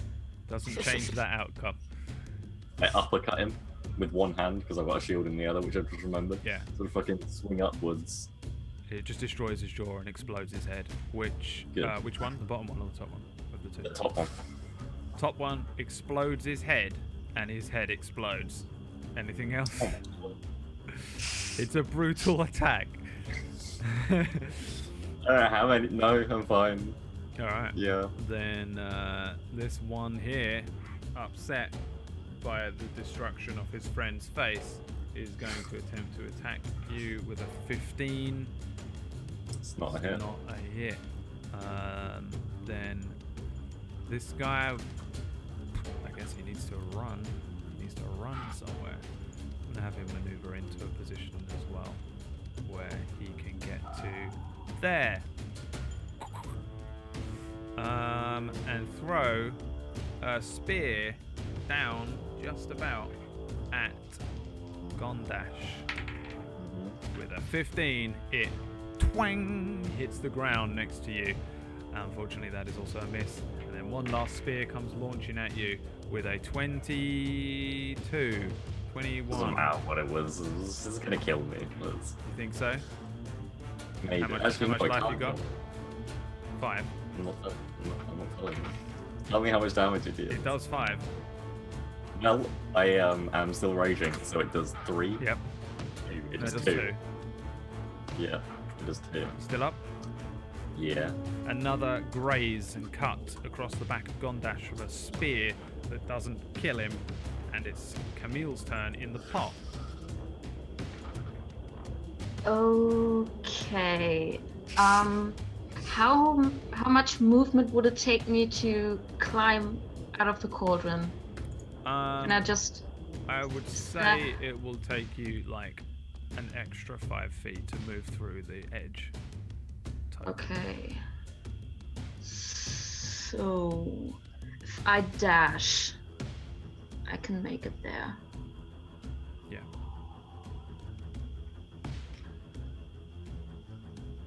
Well, fuck it. I'm gonna dash to my friends. All right. You Yeah. jump I can out the hopefully pot. heal them. The tribal elf is going to attempt to stab at you. Yes. It's going to hit you, I think, on a 19. Yeah, that hits. You're like jumping out the pot as he cuts across the back of your leg, and it does 3 damage. So you take 3, but you can literally run all the way across the field of battle to where your friends are at and do whatever you were gonna do. I mean, I only have my bonus action left, so what I'm gonna do is attack the tribal warrior that's like there, that one. Yep, go for it. Next to Amran with Wait, I think that my... tribal warrior might be dead. If he's not dead, he was Okay, never in the turn order, so we're gonna just say he's dead. It was the one that was asleep, right? He was asleep, yeah, and he's Yeah. he's He died. just died now. He's died from oversleep. He has fucking like heart disease or something. Just died of heart disease. Okay, well, then I'm gonna attempt to attack Honrus. Is that a make? Wisdom save? Let's see. Yeah, I think it pretty much definitely is. Yeah. Okay, so 16. 16 is also a hit. Oh, Nice. cut him up, a treat, as you stab him in a lung with this horrible unicorn floating demon doll. And yeah, he's not too happy about it, determining that Sanctuary is a crock of shit. He has decided not to use it anymore. Malachi, your turn. Where is everyone? 2. Okay. Kind of on the clump here. Yeah. I'm gonna cast. I can heal next round. Yeah, I'm just gonna cast Shield of Faith. I don't have a proper heal. On Maga. And you have +2 AC for Cool. for up to 10 minutes. Or my concentration. The rest of the fight. Forever. Cool. For all time. Until the end of time, really. 1,000 years. And then I'm gonna. Where am I? You're here. Yes. I'm gonna walk over all those bodies and try and slice him. That's hilarious. Slice him. That's a hit. Hit. It's a nice slice as you chop off another leg. Though, he is not dead. You slice off his leg and he hops in front of you, looks down, screams, hefts up a spear, and screams again. He's lost a leg. The one which was guarding the pot and misses Camille runs over to catch up with Camille. I'm guessing that's probably going to blow all of his bullshit as well. No, it's not. Why can't I do mathematics? 17. My AC is 18. Then, as he's running over, he spears at you, and it just hits whatever armor you have on. Ping! Chainmail. Not strong enough to break through the links. He misses you. Amrin drops this bullshit spell. How many spell slots do you have left? That Infinite. fucking spiritual weapon, though. Does he get opportunity attacks? Shit, did I have to make a con check to see if I could keep it? Oh no, wait, it's not a concentration spell, right? I don't think so, no. Spiritual weapon's a stupid broken spell as well. It's insane. I don't understand this. Yeah. I don't think it gets an opportunity attack now. Because I have to command it. Yeah, that's true. I don't It think. doesn't get reactions, does it? Because it's a spell. Yeah. In that case, fuck y'all, all of y'all. Amrin's wading in. Wait a second now. Wait a second, he's got another spell. What the fuck is this? A hidden spell, you say? Is it perhaps a level 3 fireball and we're just all dead? I wish it was a fireball, but it's not. Well, that's exactly what I was. Amrin Casts mass necromancy and all of the dead elves praise. Oh my god, this spell's disgusting. Okay, it's not really that bad. Amrin holds his hands up, dispels the cloud, and then begins to chant in a very strange language. From the ground, these weird spectral spirits climb up out of the ground, and then they begin to stand and float around him. They sort of shimmer in and out of the area. How clever are you, Amrin? You ain't that clever. And then he's gonna stand there and do nothing. I don't think. Yeah. Wait, does this count as a spell on himself? And is Sanctuary a concentration spell? He's still got Sanctuary up, boys! Because he did a spell on himself. That's the rule. We're moving on. I'm not tired. Alright, and then an elf is going to launch a 22 spear at Gondash. Is that still him making an attack though? Is the sanctuary still... Tell me. If a warded creature makes an attack or casts a spell that affects an enemy... Actually, I think this does kind of affect you. Yeah. Let me see. Because I don't know how it would work for like spiritual weapon, right? Because it's not. Because you cast the spell and then. No.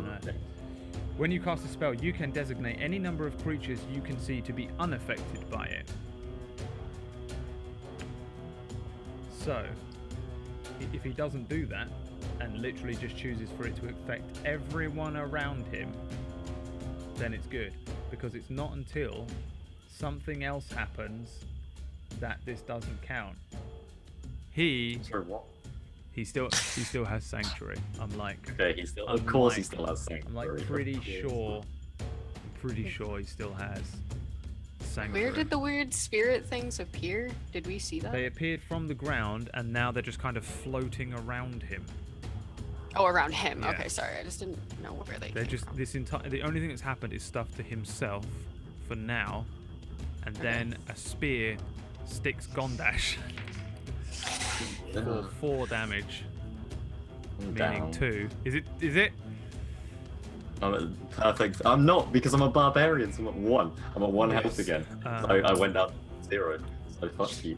You can't kill me. I can't kill you. Maga, storms Don't out. kill me. What do you want to do? I wanna stab the dude right in front of me with my short sword. Stab him then. Dang it. It's an unfortunate And- miss as he dodges and weaves once again. Stab him with my dagger. That is a hit. You kill him. He's got 1 HP. Will you stabbing him in the mouth again? Sure. Stab him Why in the not? mouth. And his eyes roll up, one rolls sideways, and then you whip the dagger out and he falls in a crumpled mess to one side. Not many elves left. You may move. You have movement if you want to move. Yeah, I don't think I want to. Gondash. It I is mean- your turn.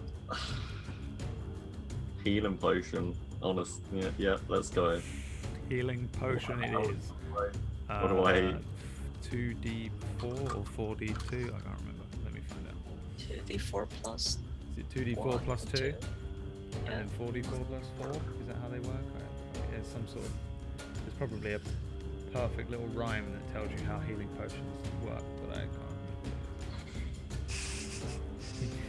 It is, yeah, 2d4 plus 2. 2d4 plus 2, yeah. And then 44 plus That's just a lovely number there, isn't it?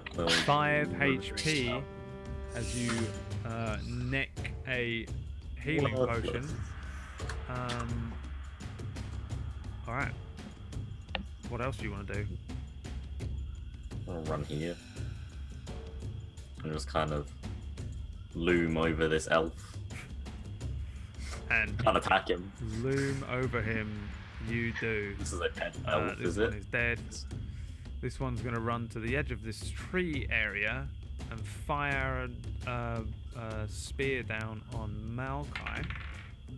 With an epic miss, it strikes the ground near you, Maokai. Another spear hits the ground. Then the other elf over there, I think he's got disadvantage to hit Maga. That's disadvantage. That's disadvantage as a 13. That just. Oh no, that actually doesn't just miss it. This is What is your AC? 14? 16. 16? Do I still have the shield thing? Yeah, so you have a +2 to whatever your AC is. Yeah, 16. Then, yeah, another one launches and hits the ground nearby where you are. Camille, it's your turn. Okay. I am going to cast. Hold on. Who's looking bad? I'm pretty much dead. Oh gosh. So I you have died at one point. I just brought myself back to life. So, you have 6 HP. yeah. I have 5. But you know. I should have 30. Wait, Mega, are you right in front of me? This is Uh, Makai. In the bucket. yeah, I'm in the In my- bucket. I'm over here. Hold on. Cure Wounds touch, right? Yeah.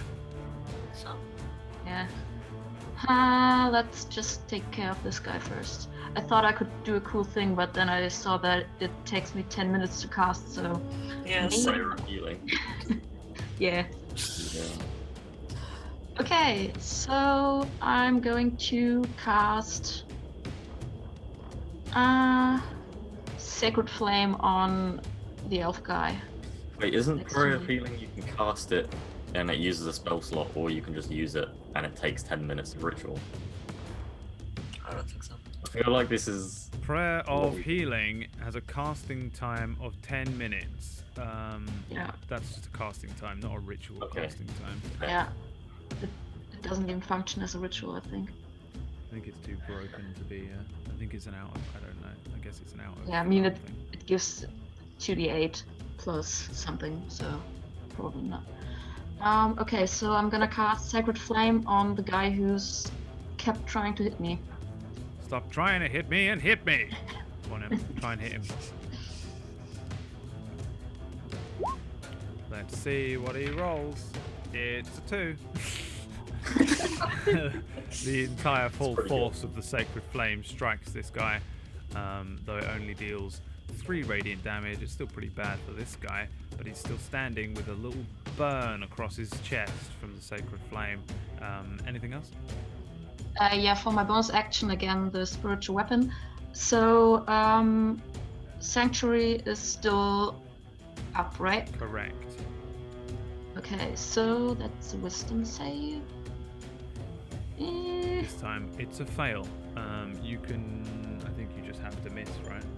'Cause you can choose to pick someone else, but there's no one else around. Yeah, there's no one else in range. Okay, yeah, so I'm just gonna stay there and hope Gondash kills the other guy before he can kill me. Well, his turn's first, so And Yeah. it's Malkai's turn before all of that. What do you want to do, Malkai? Oh wait, I could try to hit him, right? Because I can move through Camille. Does that mean I can be in the same space as well? You're a Lightfoot halfling, right? So do you have that bullshit Yeah. where you can stand under people's legs? Yeah, you can move through a space of any creature that's of a size larger than yours. Yeah. So that's great. yeah, I don't think no matter what you can occupy the same space at the end of your turn. Like you have to end your turn in another space. Might be wrong on a halfling. Yeah, that's. I mean, it's fine anyway because I can just go here. It was just I don't know why I did it. Okay. It would be funny though. It would be funny. Trying to swing at it. You might be able to stand in the same space Oops. anyway. I can't remember the rules. Will he take the first one? I think that's enough to kill him. Yes, it is. How do you want to kill him? Nice. He's standing with his face to Camille, right? Yeah. Or otherwise. Okay. I'm gonna just slice off his neck. Face. Slice head. off his neck. Decapitated it, yes. You are going to slice off his neck, and with it goes the head. As you jump up, spin around, slice off his head, and he falls in two pieces to the ground. You've successfully killed this tribal elf. Anything else on your turn? I don't think I can do a bonus action with this. No. Nope. Alright, let me roll to see who I want. Amrin to. Alrighty, Amrin comes running over here, looking rather pissed off. All of these spiritual things are running with him. The cloud of sanctuary disappears from above his head. He brings up his mace. He looks at Gondash, and as he... Oh yes, of course. Brings up his mace, and there's a moment where he mutters a few words under his breath. The only words you probably make out is Cyric. Clerics can roll me religion checks on that name if you want. And then the mace is suddenly ensconced in blood, like a spectral blood, as he brings this thing down on Gondash with an Divine Eminence strike. Camille in the moment, and Malkai, but Camille mostly. In the moment, you're both aware of the god Cyric, who is a pretty evil, chaotic, evil god of murder, trickery, deception, blood, etc. He's a nasty little bastard. He's a murder god, basically, and a deception god. And yeah, this guy is like definitely a worshipper of him and not Sylvanus, as he once told you he was. Then the mace is going to attempt to strike. Fuck, a miss. This beautiful divine mace, covered in like evil divine blood, swings a little too high, and Gondash, you duck just underneath it. There's a whoomph as this thing passes above you, and Amrin like glares at you all, but you start to see the creatures around him start to become a little more animate, and then a spear is launched at whoever that is, Maga. It's a miss as it hits the bucket that had the stuff in and the person in, and just explodes the bucket, and the little guy, the dead body inside, is stuck with a spear. Maga, it's your turn. Actually, are you within 15 feet of him? You are. Yeah. Please, first of all, do me the honor of something else entirely, which is a wisdom saving throw. I have so many windows open. A wisdom saving throw, please. Oh, great. Fail. You are going to take one of these horrible little spirit things. Launches itself towards you. Kind of look. What are those fucking things from Harry Potter? A Dementor-looking thing. It's like that. And, it runs out at you and deals 13 necrotic damage to you as it grips onto the front of Maga and just starts like biting at her face and at her shoulders. I'm down. I presume you're down. Yeah. The thing, as you fall, crumple to the ground, it kind of launches up into the sky and returns to the area near the other horrible little spirit guardians. You are down on the ground, so you are down on the ground. I'm very quickly just going to delete these tribal elves because they're winding me up. I'm trying to select them. It's a tribal elf. Where did I put you? There. You're there, right? Yeah. This guy's up in a tree, and you are down. Gondash, make me a wisdom saving throw. Do love wisdom saving throws. We're all gonna die. Oh, he's made it. Made it. He's made it. With One of like these 11. things like launches itself towards you and just as it gets near you, it just can't seem to bring itself to attack you. What do you want to do? I want to look at him with my warhammer and say, I have blood hammer too, except blood on hammer is yours, and then hit him on the head with my war. That's a hit. It's a pretty solid hit. It's not a very solid hit. It's a 6 damage again. 6 damage as the warhammer comes in. Doesn't draw any blood because it's a warhammer, but it does bludgeon the side of him, and he Blood could splatter out of him. He's struck to one His side. other wound. Probably inside there's some internal bleeding, Yeah. but internal bleeding doesn't leave blood on the warhammer. He thinks it does. It's fine. And that's all that matters. All that matters. Camille, there is a spear heading towards you. 14, I'm guessing, is a miss. Yeah.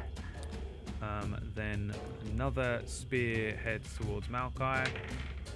Disadvantage? Yes, disadvantage, which is lucky because that was a critical strike. 16. Yes. Is that a hit? No. 18. And then it is Camille's turn. Okay, am I currently in combat with Amran? Am I engaged? I don't think so, right? Because I haven't Yeah, you are. hit him. Am I? Yeah. Oh, shit. Well, You're in his threat range. okay. Yeah. Hold on. I have to check something and I can't find the window. Holy shit.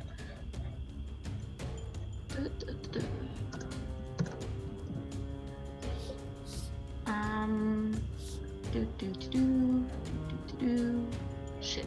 Okay.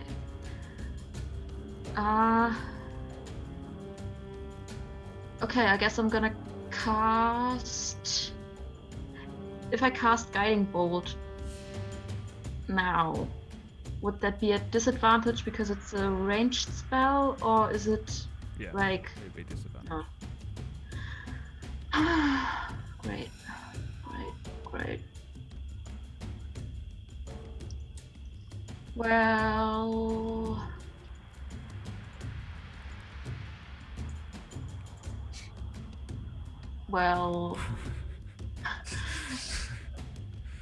fuck it, I'm gonna risk it. I'm going to move over to Mega. Okay. Let me see if I can hit you with a mace. Yeah. A blood mace. Miss. Nope. Nice. I'm going to cast Cure Wounds on Mega. Cool. Yay. Hold on, let me find it.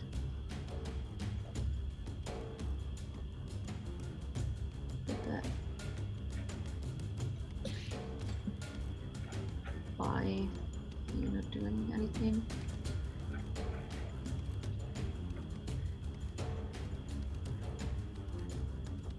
roll manually if you want. You're doing it level 1. Yeah. It's a D8 plus Yeah. plus your bullshit Plus- modifier. 3 plus. Yeah. So it's 8 plus 2 for being a life domain cleric. So 10 points of health. Hell, Woo! yeah. Nice. Okay, so you wake up. You are prone, but you are alive. Your wounds are vaguely healed. And Camille is standing above you with glowing hands, probably. I don't know, because you've just been touched by an ass. Yeah. And then you're Sorry. moving your bullshit. Yep. I'm moving my bullshit over here. Move the bullshit. Attack me with the Seriously. bullshit. And the bullshit's gonna try to hit the other bullshit. And doesn't hit. Probably. That is unfortunately just about a miss, as Amrin is attempting to swing at you, and you move out of the way and cure someone, and then he turns around, and then this weird, horrible thing is flying at him. He just about dodges out of the way of that as well. Malachi, it is your turn. Okay, I'm gonna cast Inflict Wounds on. Ouch, Jesus. But don't say immediately if it hits. 'cause- okay, no, that's fine.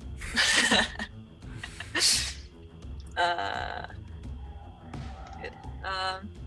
Number 1. 18. Nice. Ow. It might be enough. It is. How do you want to kill him?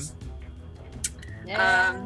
Oh, This is like actually, no, kind of- you don't get to. I just completely What? realised that you didn't do your wisdom saving throw, and neither did the other one. No, Me? Yeah. I don't even want to do it. Okay. Do you want to do it I was first? hoping it just stopped after I didn't get hit. I was looking I know. forward to not having to do wisdom saves. You don't have to do one, Camille. We're already too far beyond Oh. yours. We're not. Okay. We're not too Oh, far good. beyond the rule. If we've moved on beyond it, then it's done. But I've just remembered it in time for Malachi, so he needs to make me a wisdom save. Okay. Oh. I think that's enough, actually. Yeah, you're good. All right. So how do you want to kill him? It's like kind of necrotic, so I have to touch him, and I touch him, and then like kind of black slugs come out of my hands and go into his body and kind of explode him from the inside. That's disgusting, and that's precisely The what worst thing I've happens. ever heard. As he falls Great. to the ground, the other elves up in the trees shout, "Oh, they kill him! No, how we will eat? We eat their flesh!" And they continue to heft up spears at you. Malachi, I guess that's the end of your turn, maybe. I don't know. Yeah, I can't do it. Amrin is quite dead, an exploded mess of slugs and necrotic damage. One more, that's a miss. No matter who it hits, a spear randomly launches through the air and misses everyone. Maga, you are on the ground. You can use half your movement to stand up and then Yeah. I'm gonna do whatever you want. stand up. And then I'm gonna firebolt the guy kind of above me a little bit. Okay. The firebolt strikes him for 7 fire damage, igniting all of the leaves on him and setting him completely aflame. He is on fire, because I think firebolt does that, and if not, it does it now. But he's still alive. Gondash. Oh, unless you're doing something else, Maga. Can I can't do the thing where I like double attack with my bonus action if I'm using a spell as my action, can I? Or can I? You have multi-attack, or are you using your off? No, just like the offhand thing. I think you can use an offhand as a bonus action. The spell Yeah, is your and- main action. You still have a bonus action. Okay. Multi-attack doesn't let you do all that shit, but yeah. Yeah, I used an offhand to throw a dagger at the same guy. Throw it. That is a miss as a dagger launches off into the Wealdath itself. Gondash, your turn. Right. So I run over to the tree. Is he in a tree? Mm-hmm. He's in a tree, right? All of them are 50 feet above you. Right. So I run to the base of the tree. Yep. Throw my shield to the floor. Mm-hmm. kind of like I start frothing at the mouth. Yep. And I activate my relentless assault, Yep. reckless attack, Reckless attack. reckless attack, Mhm. and just like 2-hand warhammer, just fucking smash this The tree. tree. All right. Do it. Smashing it. Right, I have to change the thing. It's a D10 for 200. Yeah, yeah. get it. 22 is a hit. So, It's a 8 good plus hit. raging. So 10 damage to the tree. 10 damage Right. to the tree, which has 7 HP, blows the tree's bottom out. It's just such a perfect hit on a 22 that you're able to just about hit the exact point you need to just completely cripple this tree from the inside, and the tree just you kind of like knock the bottom of the tree out, and then the top starts to fall down. Each of these guys will then take, what is it, 5d6? Nope. 5d6. Can't type anymore, apparently. Each of these guys falls as the tree falls down. 3 of them, they fall to the ground. 1 of them lands on his own spear. His heart sits at the end of the spear as he lands and then stops beating. 1 of them is crushed under the tree and is left nothing but a smush of smushy blood smush. And another one is launched from the tree, falling and falling and falling until all of his bones break, landing in a horrible heap on the ground, far away from the tree. All of the elves have been defeated, including Amrin, who it turns out is in fact a cleric of Cyric, the god of murder and nasty things. You guys are now out of combat, and you are successful. What up? Where is the heart on a spear? Which elf's heart is on a spear? It is this one. Right, well, I just run over to him and start like eating the heart. Eating the heart. Eating the heart. Still frothing at the mouth, still like bloodshot eyes, and I'm eating his heart. You start eating the heart. Yeah, that's completely fine and acceptable. Thank you. You have done that, and you now have eaten a heart, and your rations are done for the day. I'm gonna walk over to Amrin and search him. Sure. Give me an investigation check as well while you're there. Sure. Investigating the body. So you find on him 200 gold pieces. Nice. A mace. An emerald pendant worth what you assume to be 500 gold pieces. And, Nice. and a mystery vial of blood.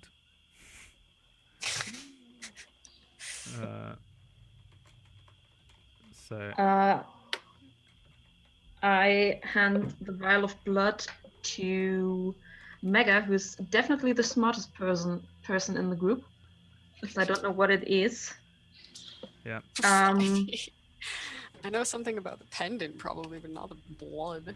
I'm also gonna give you I the will pendant. investigate everything. Investigate Can I the do a blood. perception check to see if I can smell the blood? Sure. Thank With you. disadvantage because it's in a vial. Yeah, we- No, you're too busy smelling the blood of the heart you're eating. yeah. Then I'm also gonna divvy up the 200 GP and give everyone 50, and then start gathering everyone around to start my prayer of healing. Okay. Yeah. Just do that for 10 minutes. Yeah, you can feel free to cast the old prayer of healing and heal everyone up. Yeah. All right. Anything else? I want to like I- calm down and start like walking towards the water, and then I dive into the pool. Sure. I want to look in like these little huts and stuff. Sure. Malachi, Um, you want to spend the 10 minutes of casting doing anything? I want my goat to come back and I want to hug her. The goat is already there. Yeah. The goat's just chill. As soon as the last one died, the goat just wanders in, saunters up, I smell the blood. smells of the the blood. heart. Yeah. So everyone gets back 14 HP because of my +2 life cleric thing. Nice. 14. 14. Yeah, Gondash, you but- swim to the bottom of the pool. It's about 50 feet, so you can do it fairly easily. It's kind of like, but you've got a good strength score. So at the bottom of the pool, you find 1 copper piece. Shit you not, I wrote that in.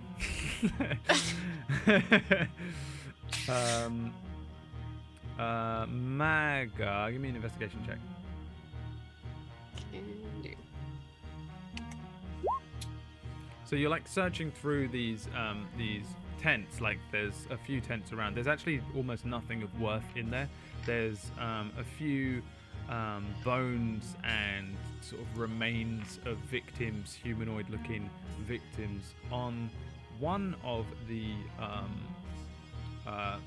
more fresh-looking corpses that you find. I'm just assuming you're going to search all these tents, by the way, so I'm just giving you that as Yes. a blanket check. On one of the in one of the tents, you find a more fresh-looking corpse, not exactly fully stripped of all the meat, and this person has a short sword and an empty pouch of money, and along the hilt of the short sword is inscribed the word Braith. Amrin the priest says to you from beyond the grave. Oh, it's book Other wreck. than that, there is basically nothing in these tents of worth, unless you want bits of victims from the cannibals. Is there like a? I'm taking the short sword. Like a bone that's like kind of dry and clean looking. Yes, there's loads of them, yeah. Okay. I'm You can just basically taking, find like, any one. type of bone you want in this camp. As long Oh, as it's, teeth! I want There's teeth. teeth. There's teeth, there's Oh, no, bones. not I'm gonna again. take like a bone, like a arm bone or something, and a handful of teeth. Sure. Arm bone and handful of teeth. Add it to your inventory, you freak.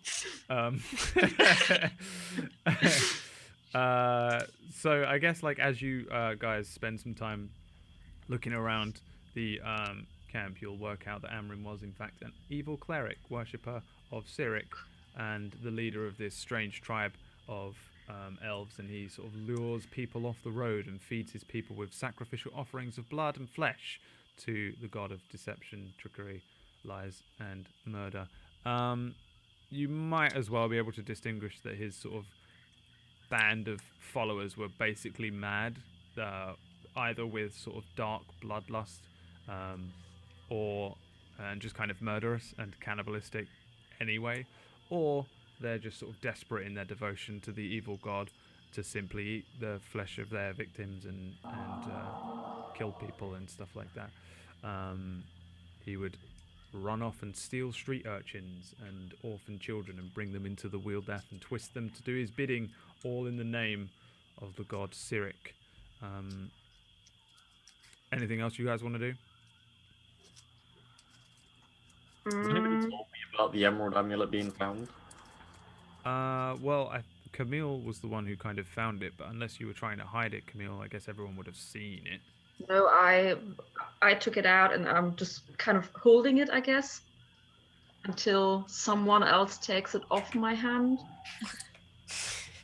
I would have probably wanted to give it to Mega, because she knows about jewelry. Yeah, I mean, I feel like I looked at it, because but I didn't necessarily like take it from you. I'm probably I'm this. gonna hand it to you because I don't. Hella valuable. It's remarkably we- similar to the fake one that you made. I mean, I think it's very pretty, but I also think it's very expensive. So maybe we can sell it and just split the gold we get for it. Yeah, I think I know where we could get a pretty penny for this. So I'll take Okay, it. you want to keep it? Yeah, cool. Sure. It's very pretty though. It's a shame. I think I also like amulet. Could I have it instead? It very pretty. But it's also really expensive, and we could probably buy a lot of stuff with it. I like way it shines in sunlight. I pull out the one I'd made, the just like the top of the acorn. If we find you a cute stone for not a cute stone, shiny stone for this, you can have this instead. I'm gonna immediately start looking for a shiny stone. Give me an investigation check. I will also look for a shiny stone. You've already looked and failed. It was like a day ago in a completely different town. Camille, no, you've looked around this camp and failed on a 9 to find the shiny stone, which is here.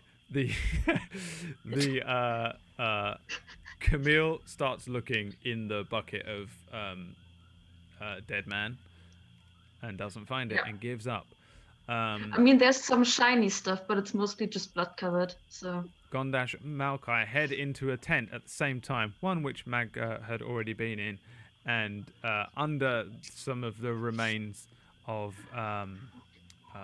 some dead victim, you find a small emerald, probably worth 25 gold pieces, or you could put it into a thing that's shaped like an acorn. That was the other thing in that tent. That was what the investigation check was for, Maga. You're welcome. It was literally in there for you to find for that necklace. And you rolled a 9, and I was like, well, no. Okay. So yeah, I mean, Malkai and Gondash probably grab it at the same time. Mine. Yeah, I don't take it. All right, Gondash has it now. Thing. I found shiny stone. It looks like the one in the other one. I'll be like, yeah, give it to me, and I'll mess around with it for I don't know how long that's gonna take, and then as soon as I'm finished, I'll give it to 27 seconds. Small person. You rolled a 24 on the jeweler's check. It's like you've made this thing perfectly just so you can go bang, done. It's the perfect vague imitation acorn necklace made from one very nice cut emerald and the rest from bits of scrap metal found. Still, I feel like it would probably look quite good. Yep.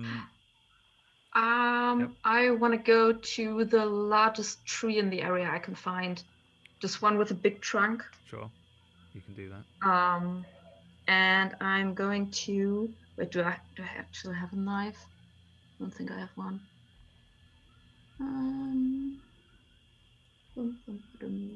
You can have a knife in your hand. I have a knife. You have a knife now. I have a knife now. And I just carve a unicorn into the tree and pray a little bit in order to kind of I forgot the word. Purge. The unspoiled woods with the spoiled horrible elves. Yes. Yes. And yeah, you guys pretty much have kind of released the Wealdath from the horrible things within, the darkness that you had a foreboding feeling that lurked within doesn't seem to be here anymore, or at least it is still here, but it's in bits and pieces on the ground all around you, some of it inside Gondash's belly, and you have released the Wealdath, and essentially you guys you can spend the rest of your time retracing your tracks. The goat is able to lead you along your tracks back out of the Wealdath and back to Brost, where you can have a nice hearty meal of tasty Crit 20 chef roll, rabbit soup, biscuits, mead and ale, courtesy of Smiles, the listless barkeep. You've successfully completed this one-shot adventure. It is 3 minutes until we were supposed to finish. That is what I call a quick wrap-up ending. Yeah, congrats, you did it. We did it. Next time you play, I'll give you an option. I'll probably give you an option to spend some of that cash and stuff when you're in a town. I just can't be bothered to do it now. Sorry, everyone. Well done. I'm proud of you guys.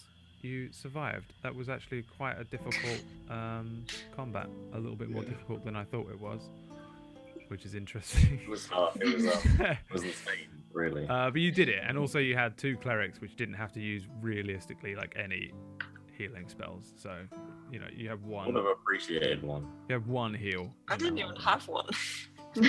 I just had the prayer feeling, and like halfway through, I thought, "Oh my god, I'm gonna use that," and then I saw that it's 10 minutes. I was like, "Fuck." Yeah. You. I was also like, I'm gonna run there, then I'm gonna use the prayer of healing, and we're all gonna be up again. And then I saw, 10 minutes. Maybe not. Maybe not. Yeah. Well, I wasn't 100% sure. I actually thought that the combat was going to be like quite easy. To be honest, I was like, hey, I feel like this is going to be quite easy because you should be able to quite easily deal with these elves, and they're some of them are in the trees though, so that's going to make it a little more difficult. But they're not really going to be doing like a heck of a lot of damage. And then this guy, they're just gonna wade in and kill him. But you were all still in the cage and in the pot when the combat begins. Like, I was prepared for it to a degree, but I was like, they'll probably get out the cage. They'll almost definitely get out the cage. And like, you just didn't. And then you started the combat, and I was like, all right, well, I guess everyone starts throwing spears at you. Also, this guy appears, and he's evil, and he's a priest. It was good though. It was fun. You survived. You made it. Congratulations. Thanks for watching, people watching. I presume you guys don't want to shout anything out, but you can if you'd like to. I mean, none of you are streamers or anything, but if you want to shout out, Nora the DM. Yeah, I sometimes DM games. You can see them nowhere because I don't stream them. Yeah. Yeah. Hey. So maybe start a petition to get Nora to stream her campaign with her amazing internet. Her 56k dial-up internet. Actually, your internet survived, right? The whole thing. Yeah. I'm Yeah. seriously impressed. There was also no horrendous noise that would normally get background noise from you as well, and there was like 1 car. I mean, it's late, so there aren't that many cars anymore. Well, I'm proud of you, okay? Either way, you did it. Thank You made it through the entire stream. Yeah, that's it. I'm going to start working now, but I'll be back tomorrow. I'm on the Brotato channel DMing. And on Tuesday, we have episode 2 of Fimbulwinter, which started last week and is not DM'd by me, but is great, and you should watch it. That starts at 10 p.m. UK time. And other than that, we'll see you next time. We'll find the time to be in the same place at the same time together, which is very randomly. But randomly, we will return with another one shot. Thanks for watching, everybody. Thanks for playing, players. Bye. Bye.